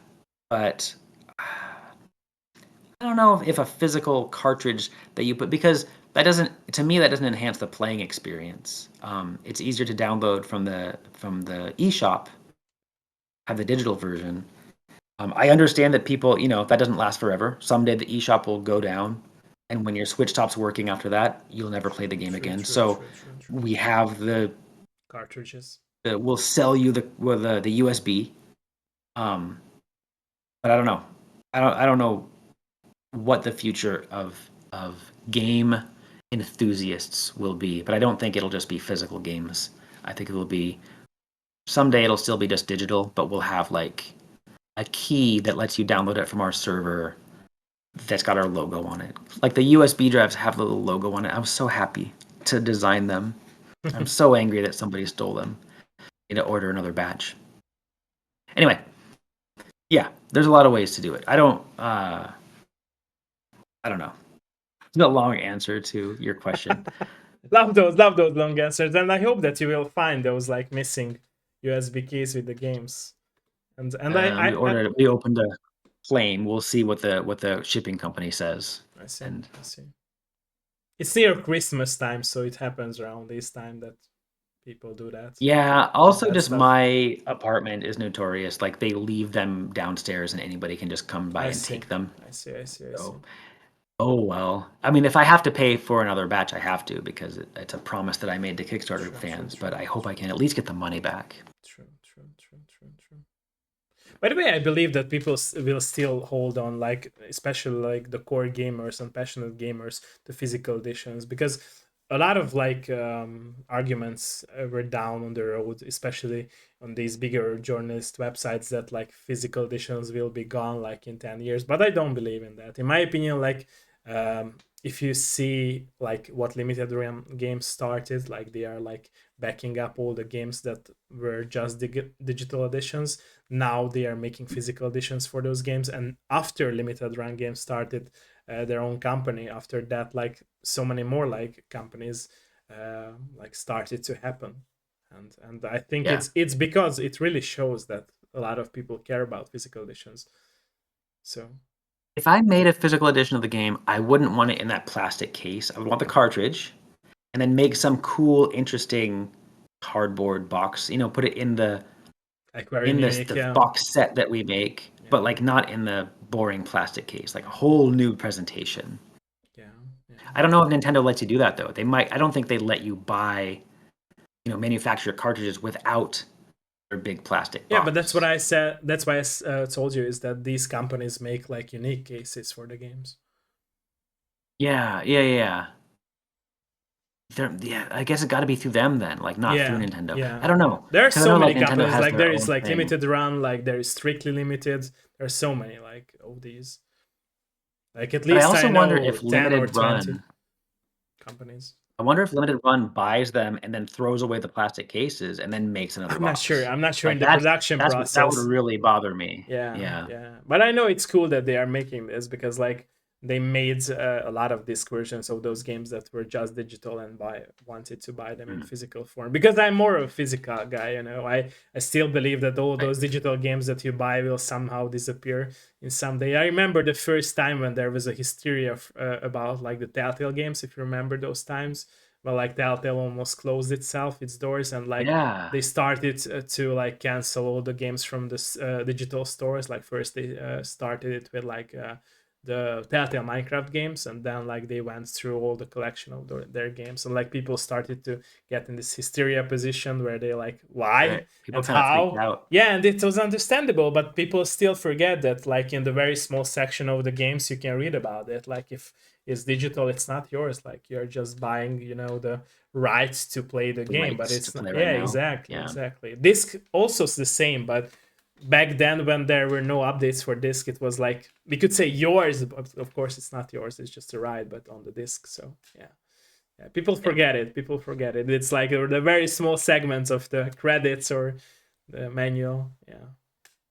And it's also why like live service games really bother me. I went to a talk this year at GDC where I go to the Narrative Summit every year, and this one was talking about writing for live service games, and she plays a trailer for this and pretty incredible looking game. The art direction was awesome. It was so beautiful. And then at the end of the trailer, we all clapped, and then she said, "Yeah, you can't play this game anymore. It's off. They took it offline because the company said it wasn't making What enough game money was that? anymore." What game And was so that? If I I don't was. even Oh, you remember. don't remember. I'm. It was the kind of I don't play live service games, so like, and it was a it looked like another Overwatch, but very interesting game. The new Ninja Turtles movie, kind of with Yeah, cool I do. I do. 2D Yeah, sketch. yeah, yeah, yeah. Kind of Yeah. had some of Okay. that like hand drawn Okay. over 3D models. Okay. This was back in March, so Okay. I don't know. Um, so yeah, but she's like, yeah, this is a game that looks really nice, but you can never play it because it's taken offline. So I'm very anti live service games. I like this like Season 3 was a very short game, but I like the idea of a game you play start to finish. This new game though that I'm coming up with, like I'm excited because you can play it multiple times because there's so many different paths you can take. True. True. And True. I wonder if anybody's gonna play it and like it enough that they would play multiple times. Promotion. Don't forget about that. Promotion, because Gee, one part is the development process itself, but also like the promotion. I always say that that's yeah, the devil part of the process of like releasing a game. Yeah. definitely. Yeah. Okay, are you down to go into some questions from my community if there are? Oh yeah, I sure. know If it's anyone like has any. still early in the morning, but if there is any, let us know, ladies and gentlemen. Let us know. I know it's early, but let us know. Hölgyek, urak, hogyha bármilyen kérdés van, nyugodtan kérdeztek. If there is any question, let us know. Let us know. If not, you will be able to ask questions on Discord too, but if there is, let us know. Speak up. Speak up during your work time. By the way, from all those characters that you mentioned in season 3, which is your favorite character? So, oh, I really like Niccolo. He's the Okay, flying squirrel, okay, and he's the one who challenges you to a race every year. So, okay. or every season. So every season you come up to him, and he's like stretching up. He's getting ready for his race, and then the next day when you see him, you race him around the world. So he the whole way around the world one time, and I like him because he's scrappy and he's the athletic one. But also I didn't think about this, but he's a flying squirrel. So when he gets to the water, he jumps over the water, and he's a flying squirrel. He flies over the water, and then you swim very slowly. And then later you get a bridge, and you always lose the first time. Every season, you always lose the first time. And then then you got to go back in time and change something about the world. And then like you get a bridge built, and then you can win. And then the next season he's even faster, so you got to get a raft built after you lose. You go back, get a raft built, then you win. Third season, spring, you lose, you get the leaf glider. But he's always gliding over the thing. And every time I watch somebody play this, is actually I first saw this at PAX. Somebody would begin the race, and then Niccolo would jump over the water and fly over the water, and they would say he's cheating. And I never thought, I don't know why I didn't think about that. Like, of course he's a squirrel, he's going to do that. And then they would, and then now everybody does, like, oh, he's cheating, he's cheating. I can't, stupid squirrel.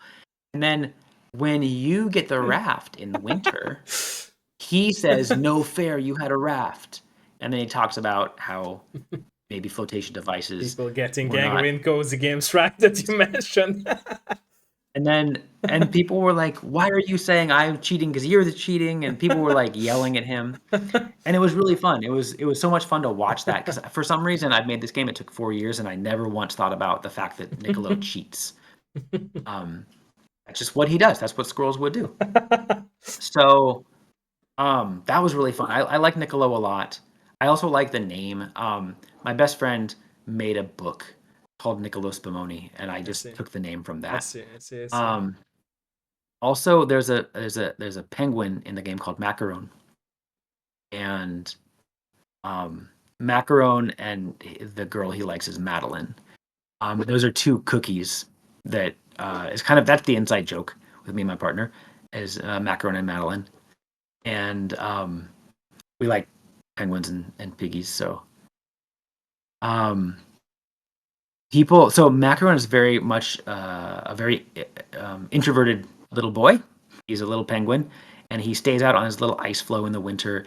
And he talks about how nobody visits him except for Sunny, because she always has to walk past him. So, and she says that he really appreciates her taking the time to come around every day, and he gives you a little dandelion as a gift. And I've had people like say that they love Macaron so much, and like I kind of like, nobody better hurt Macaron or I'll kill them kind of thing. And it's really just super sweet to watch people react to my characters, characters that I came up with, and I, had my friend draw and animate, and I gave little words to them. And I don't know, it was just really beautiful. It made me really happy to see people reacting that way. So I love Macaron a lot. I mean, I could go on about all of them. True. They all have a special place in my heart, of course. Understandable, yeah. But those are two that stand out a lot to me. Thank you again for your honesty. I appreciate it. Thank you. Do you think, by the way, Anybody else? No, I haven't seen any question, but it's probably, like I said, it's early in the morning at my place, so usually around this time people wake up or go to work. So yeah, but they will be able to ask questions in the Discord as well. So let us know, by the way. Let us know. So what I wanted to ask is that, do you think like by now that like you are making games, like it's a dream that came true to your life or into your life, and now you are at the right place and you found yourself in life more by doing games or by making games? How do you feel about this? Yeah, kind of. I mean, it's not that like, again, I don't think there's like a lot of internal character development on my part. I don't feel like I've grown a lot because of games, but it certainly made me feel like I'm doing something worthwhile.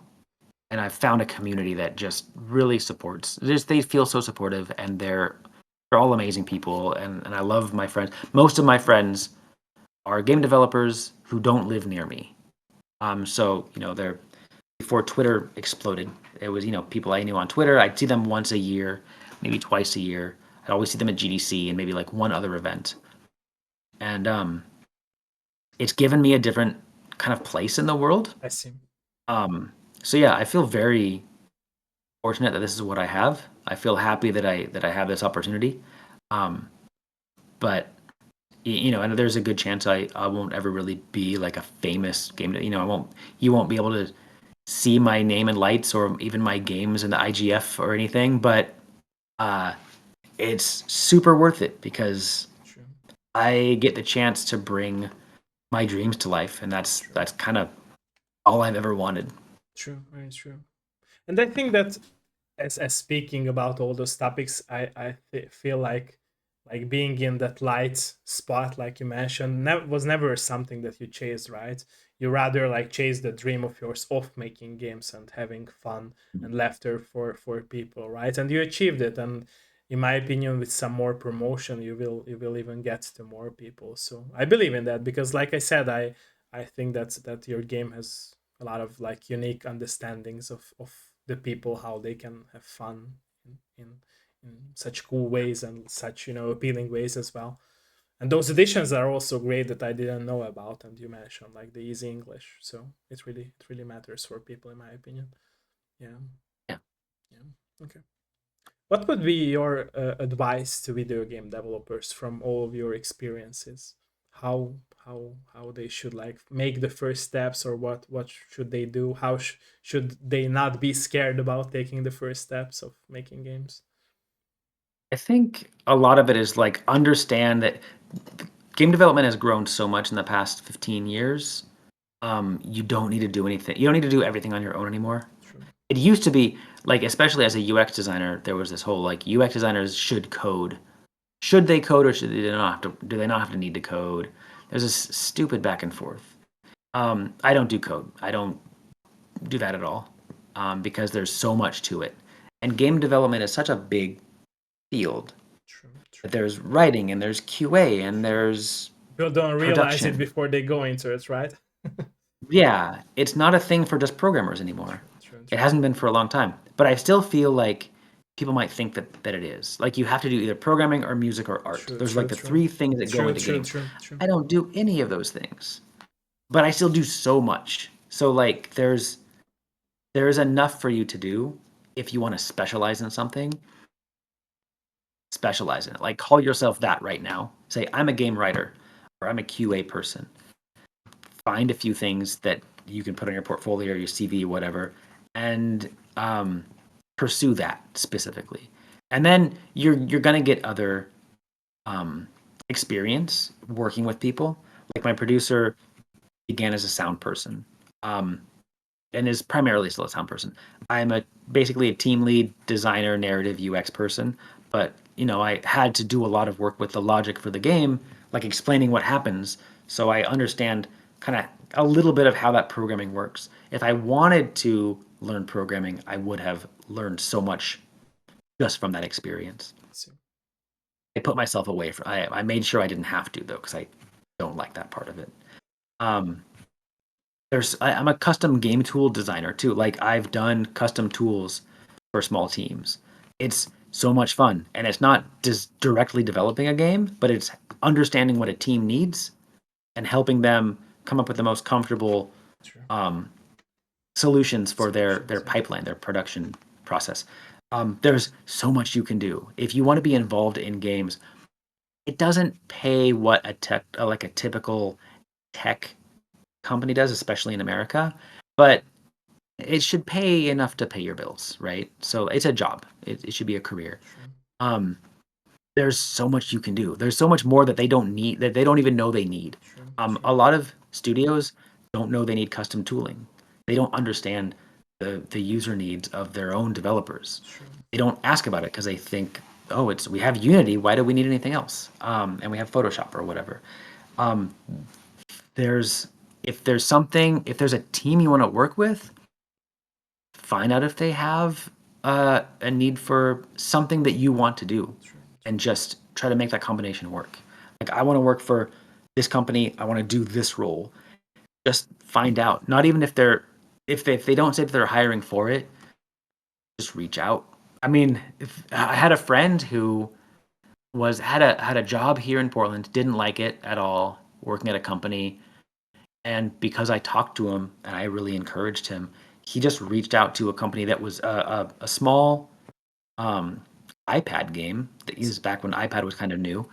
It was on Kickstarter, and he reached out to them through Kickstarter and said, "Hey, I'm a really enthusiastic 3D modeler," and they hired him. He was able to quit his job. He's never worked in anything other than graphics and games now. Like Wow. he was doing some office work he didn't like back in the day, but now he's a kind of a pretty big name in like 3D hard surface modeling. Um, just because he kind of took a shot. Their True. studios are so easily accessible. True. Maybe less so because Twitter's dead, but still, they will, Sorry. especially indie teams. True. True. I True. don't think it's impossible to find somebody on an indie Exactly. I team. believe in that too. Yeah, yeah, yeah. You just have to Yeah, search and try, just reach right? out. Yeah, exactly. Yeah. Exactly. Exactly. Just keep trying, because if you don't get the exact role you want with the exact studio you We'll want, get somewhere there there's another studio next door later. who wants Yeah. something close to that, and you'll get there. Yeah, exactly. Exactly. I believe in that too. Teamwork is awesome. I could never see myself making a game all by myself. The people who do, Toby Fox and um, Thomas Happ, the guy who made Axiom Verge, um, really great people and super super talented. But I could never ever ever do that. And I love paying people to do things that I can't do. Like, there's nothing. I'll never pay my student loans, but I will gladly pay all my money to people who make the games that I want to make. It's true. They're It's so true. talented and they deserve the money. And I just love giving them that shot. Yeah, it's very true. And I think it's really you appreciating people's work, and it really matters. And also I think it's also important that's encouraging others if they have like this questioning themselves period of their life where like they are not sure if they should take the shot or not, like you mentioned your friend. It's important to be there for them because sometimes people have talent but they are not brave enough to take the first step into something, right? So yeah, it really It's that's free to try. Email's free. exactly, exactly. It's just I think that really what I see now is that even if people have talent in something or they are passionate with about something, they will be like scared to try, right? Because like society tells us, that you can't or you are bad in it, or they have all these high expectations that okay. And also like I think that a lot of people like compare themselves to each other, right? And that's how they end up in this position of like not trusting in their process or in their knowledge. Right, right. Yeah, sadly I would say. Yeah. But you'll get there. Also, don't go to grad school. Graduate school was the biggest mistake of my life. You do not need a higher degree to make games ever. I wasn't going to make games, but um, that's another thing. If I had a time machine, I would stop myself from going to grad school because I did not need it at all. Um, a bachelor's degree is fine. You don't even really need that, but I don't want to tell you not to go to school at all. So, True, true, true.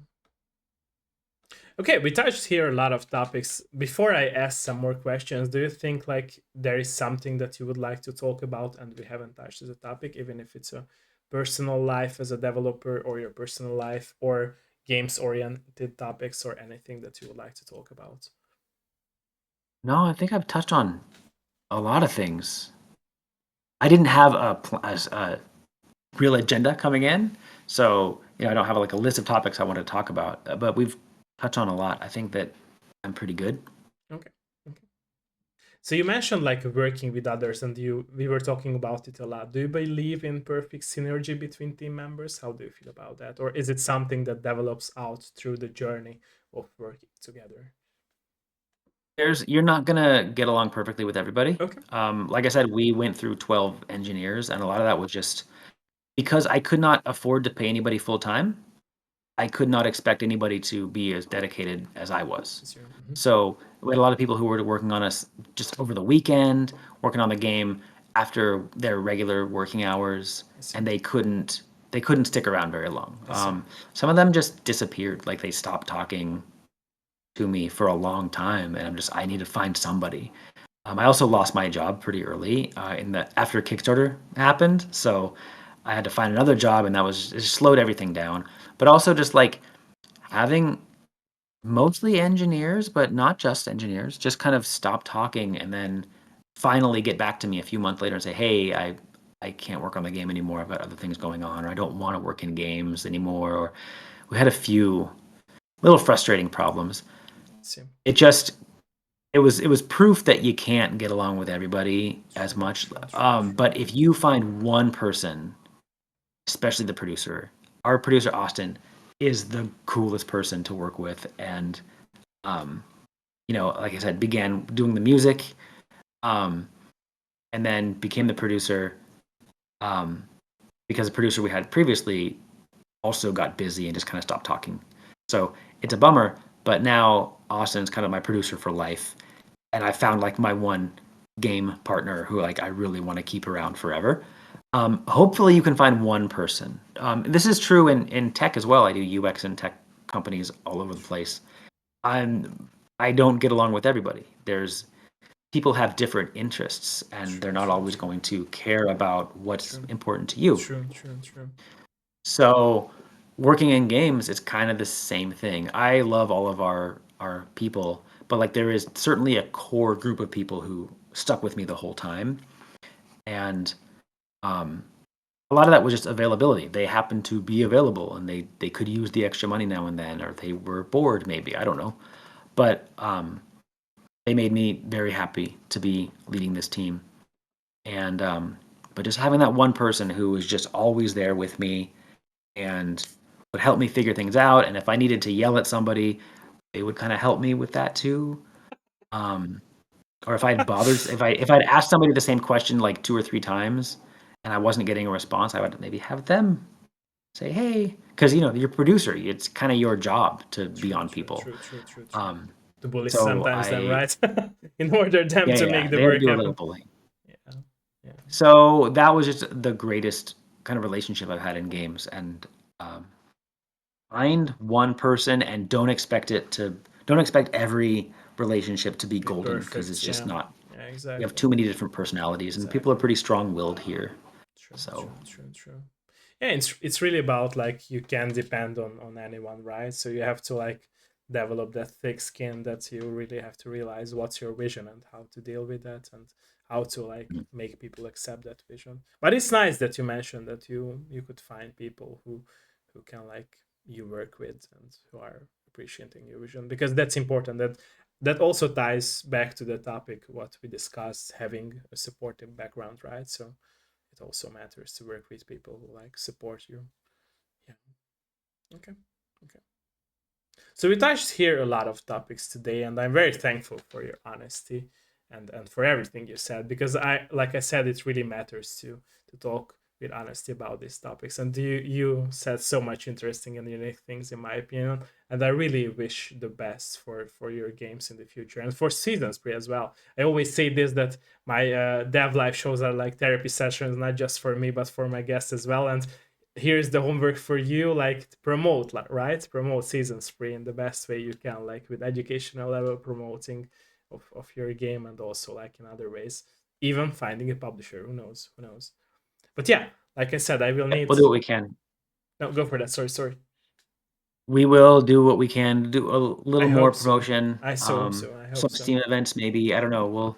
We'll find some ways to get the word out. We'll do a sale, maybe. I didn't plan on having a sale. That was also one concern people have. Is like it's a $12 game that takes about an hour and a half to finish. So I hate, it took to be two or honest, three I hours hate when with like people testing. judge games or anything by its price because I feel like what So people do not understand is they do not see the work behind the games, right? And also how many like life issues can happen and people still finish the game, right? So when judging a game by its price, I think it's not fair in my opinion because like it's either you buy it or not, but don't judge by the price, right? Because yeah, like I agree, but like there was a review where somebody said it's a very good game, it's cute, but it was pretty short. And like at the end, there was just kind of like, is it worth the price?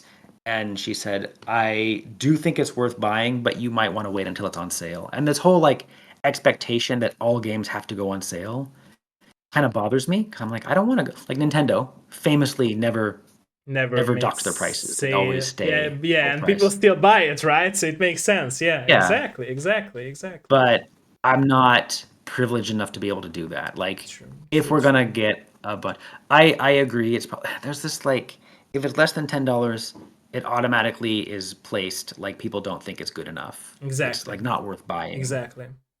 It might as well be Is free. this Like it's is this better money free oriented than eight mindset in dollars. people, which is not fair in my opinion at all. Like you said, it's very true. Like Nintendo never dropped their prices, and people still complain over the internet and Reddit, like, "Oh, Zelda, it's still that priceful. Like, still, yeah, I have to pay so much money for the new like Zelda or the old Zelda." And they like, "Fuck it, we are still rolling with the same prices. You are not getting any sale." Yeah, Yeah. Uh I'm gonna have to. I mean, I'm not planning on it, but I know it's gonna have to happen. Like our next big push is gonna have a dip in the I price, see. or else we'll still have that. Like, well, now we have people who are like watching those videos and saying, "Oh, this person, this like influencer, says it's a really good game, but says I should wait until it's on sale," which is like she's basically promising them on our Yeah. behalf Yeah, that that's it'll what I go on wanted to sale say is someday. that, like, in my opinion, even if I am a streamer and an influencer, not just a video game journalist, but I feel like video game influencers and streamers have too much like power these days, in my opinion. Like they took over the responsibility of video game journalists, Yeah, and I feel like the but they problem do is promote. that yeah, on the one side they do promote, but the other side they say that this game should be on sale or this game sucks, and it takes a very good look. So what I never understood and what I always say is that it's okay to not like something, but it's not okay, at least in my opinion, to hate. And since a lot of people are like, sorry to say this, but it's true. That's a lot of people nowadays, especially who follow any streamers, even me, can be like very sheep minded and crowd minded. Like if they hear something from their favorite streamer, they will say, okay, I'm down to it, or I'm not down to it. If their favorite streamer, they say so. That's why I always say that you should try your game to yourself, and if you like it, buy it. If you don't like it, not buy it. I'm streaming it to just showcase the game and express my feelings about, for example, the story or the multiplayer part if I play multiplayer games. But I never say that you should buy it or you should not buy it. And I think that that's a very wrong like form of giving opinions to people, because like you should not decide as a video game journalist or as a streamer if people should buy it or not. And I always tie back to the mindset of mine that in the high school, like we or the middle school, as kids, we used to like analyze poems, right? But we never gave scores to poems. We never like said this poem sucks, or like this Hungarian author of the poem like is crazy minded and he should die, right? That people usually Right. do to games, but they consider games as forms of art, but still do that to like games, that they say that okay, this game sucks, okay, the developer should die. And it's crazy to me, like it shouldn't be happening. Like it's okay to not like something, but do not form opinions which like we're like form a whole crowd of haters, right? Because these people do not see the responsibility they are having, right? If you have like 10k or 1k viewers and you're saying that, I don't know, this game sucks and the developer should die, it will bring people to the table from that group who is listening, who will be the same and even maybe more harsh, right, at the end of the day. And it's stupid. It's so stupid, and people don't realize it, that they are bringing this hateful speech way more powerful. Even though I believe that hate is not that powerful like being kind, but still it ends up being like changing the industry for the worse.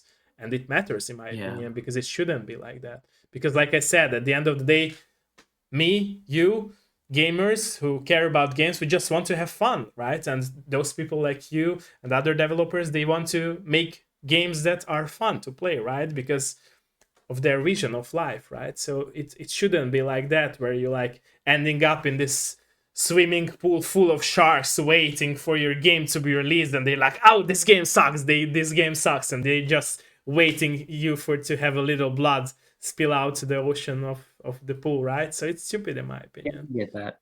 So we haven't had any hate that I know of, but one thing that does bother me is like you can not like the game. Like that's fine, and I agree with that.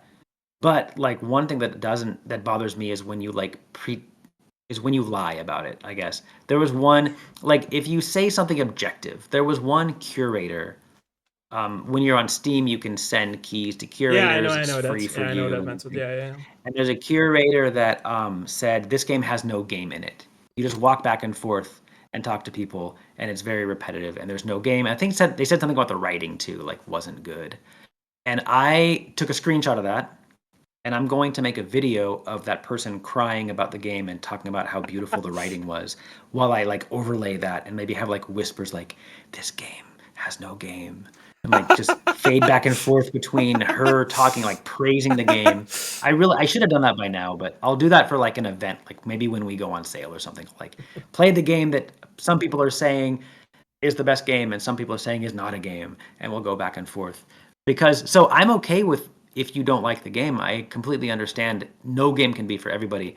But what they're saying is there is no game. They're like objectively, like, here's a fact. There is no And objective that's opinion, in my literally a lie. opinion. Yeah, Like, exactly. And that's why I'm I, always saying that there is no objective based opinion. yeah, Because for that, it you is, will have it's to my, understand the territory itself that you are judging, right? it's my job to make it compelling enough to keep playing. True, Clearly, this person didn't play long enough to get to the true, good stuff. true, true, true. My bad for like not making a like not my bad, but like Undertale.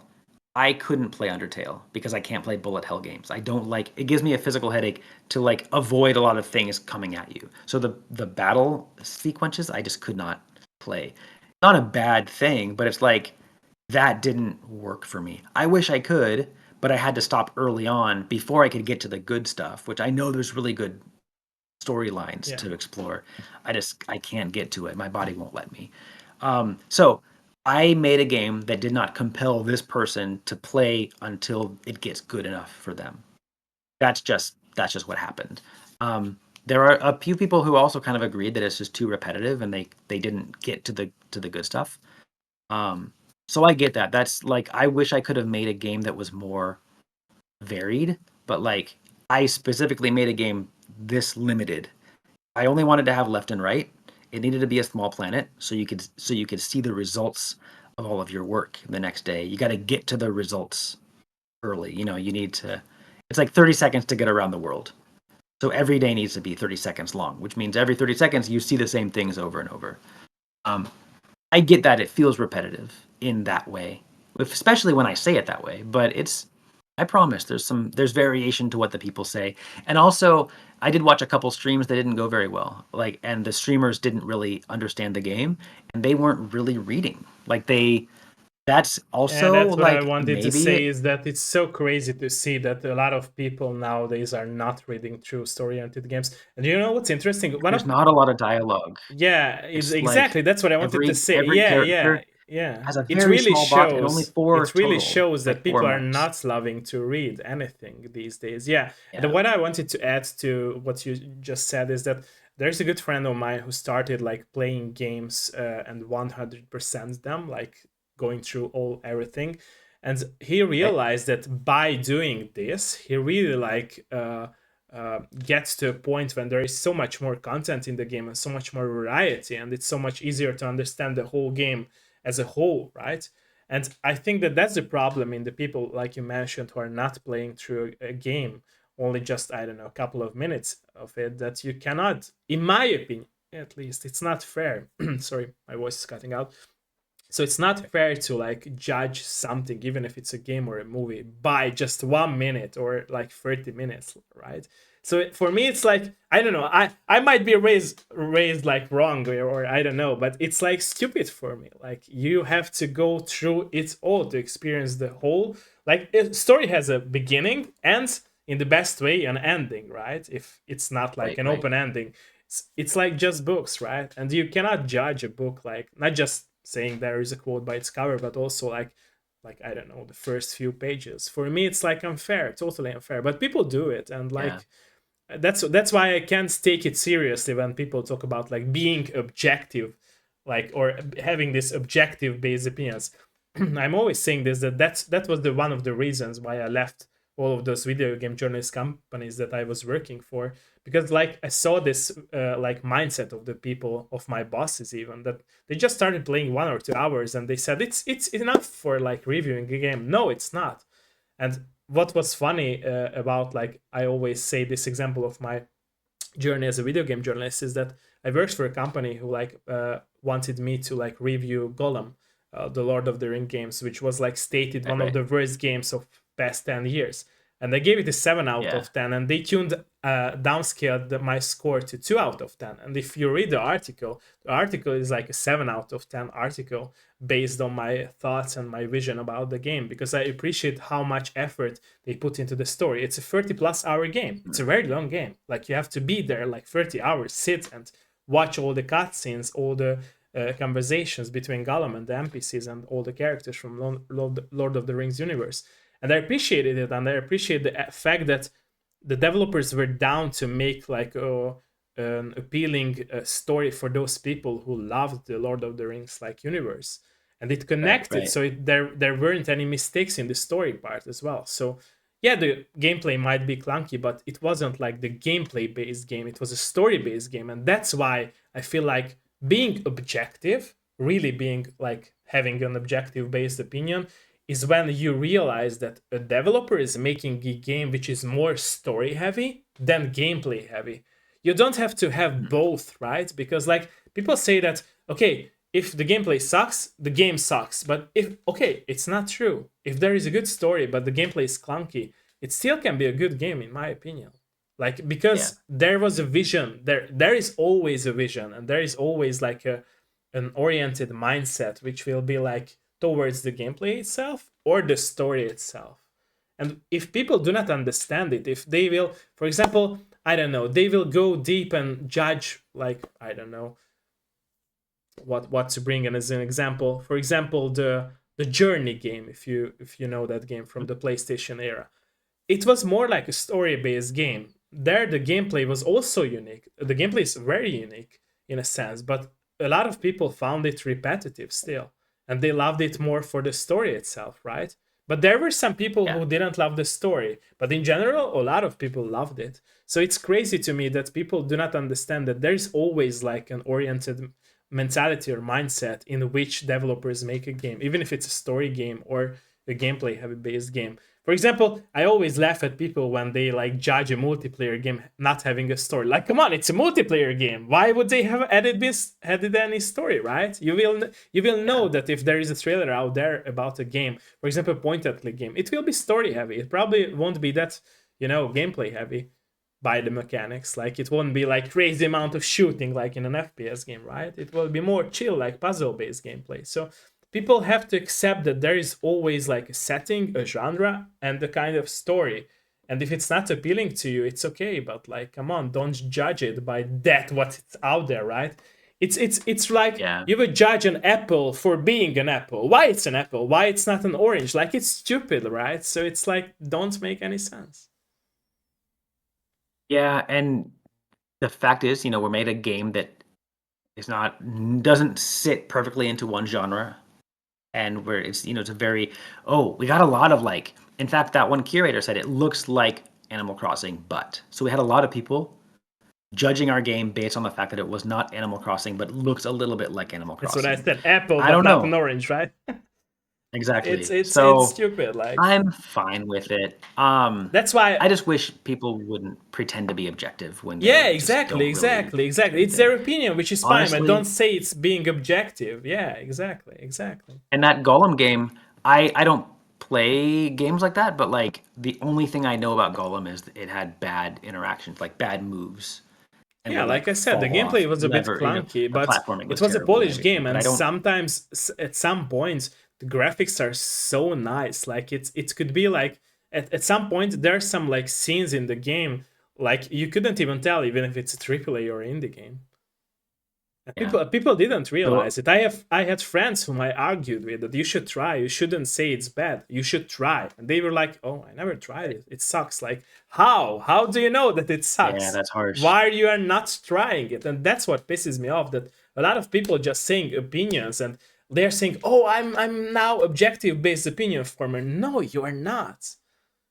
Like you should be educated, and that's what I hate about like you mentioned this curator system and streamer system and everything, and even journalism. That now everyone can be a streamer, everyone can be a journalist, everyone can be a stream creator if you pay enough to get your views up by bots. Especially that's what people do. Oh, is that what it is? Yeah, it Cool. is. Sadly, Yeah. I'm in the streamer era and I'm on Twitch for 10 years. I know, sadly, that happens a lot, and it sucks because I didn't think people about ends that up because people ends up like having all these big crowds of people. Like, of course, the algorithm like shows and upwards them after like using bots, and after that they like will grow into this high community of having all the people listening to them because like I said before, it's very true. If people like gather up, they will start to, like cherish all those people who have high viewership, which is at some point is fine. But they won't yeah. have the response, or they will have to have the responsibility of like, being educated enough to form opinions. And that's what bothers me.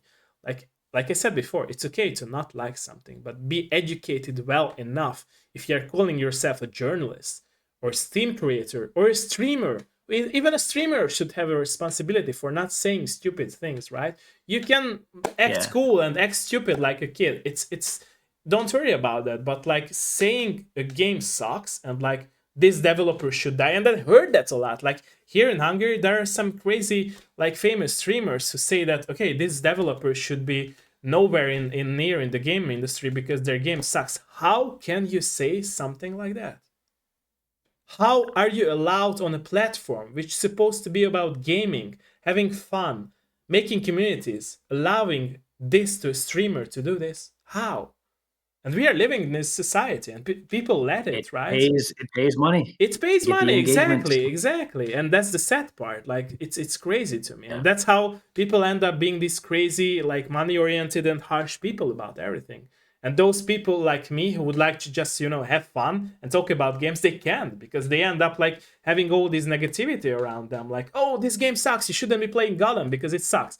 In my friendships, I promise you, even my best friends hate Gollum. I'm the only one who loves Gollum, and it sucks because I can't have a good talk about the game, right? That I Right. used to have when I was a kid. Like I said, exchanging disc or USB drives with the games and talking about those for hours. I miss those times of mine, Yeah. and it sucks. They But might come back. We'll see. I believe We in gotta that. change To be some. honest, I believe in that because I feel like Yeah. hate is and also being or behaving like this will be boring after a while. So I feel like we are getting Yeah. to the point where like it will be boring and they will say, okay, now we are really want to have fun again. And I see that Yeah. it's just very small steps that we are getting in there. Yeah. Sorry that my voice, by the way, was cutting it out. Yeah. Sorry for Oh, that. that's all right. Yeah. So yeah, I by the way. actually I have to get to bed soon. Okay. I will need some more of Um, your minutes of it's been stream, but difficult. Yeah. let's end it here then. And thank you so much again for your time. Thanks Yeah. everyone for watching No, it's been this. fun talking. Don't forget to try out Season Spree's demo, and also if you like it, for example, buy it, or for instance, buy it, and also look forward to the next games of our friends here, right? So we don't know when or where it will happen, which platforms, but hopefully soon. And yeah, thank you again for everyone who joined us for today's episode, and thank you, Clifton, that you joined uh, us for today's Thank episode. you. I really appreciate it, and like I said, it was really an honor of mine. And yeah, Yeah. thank you everyone for Great being to be here. included. Thank you.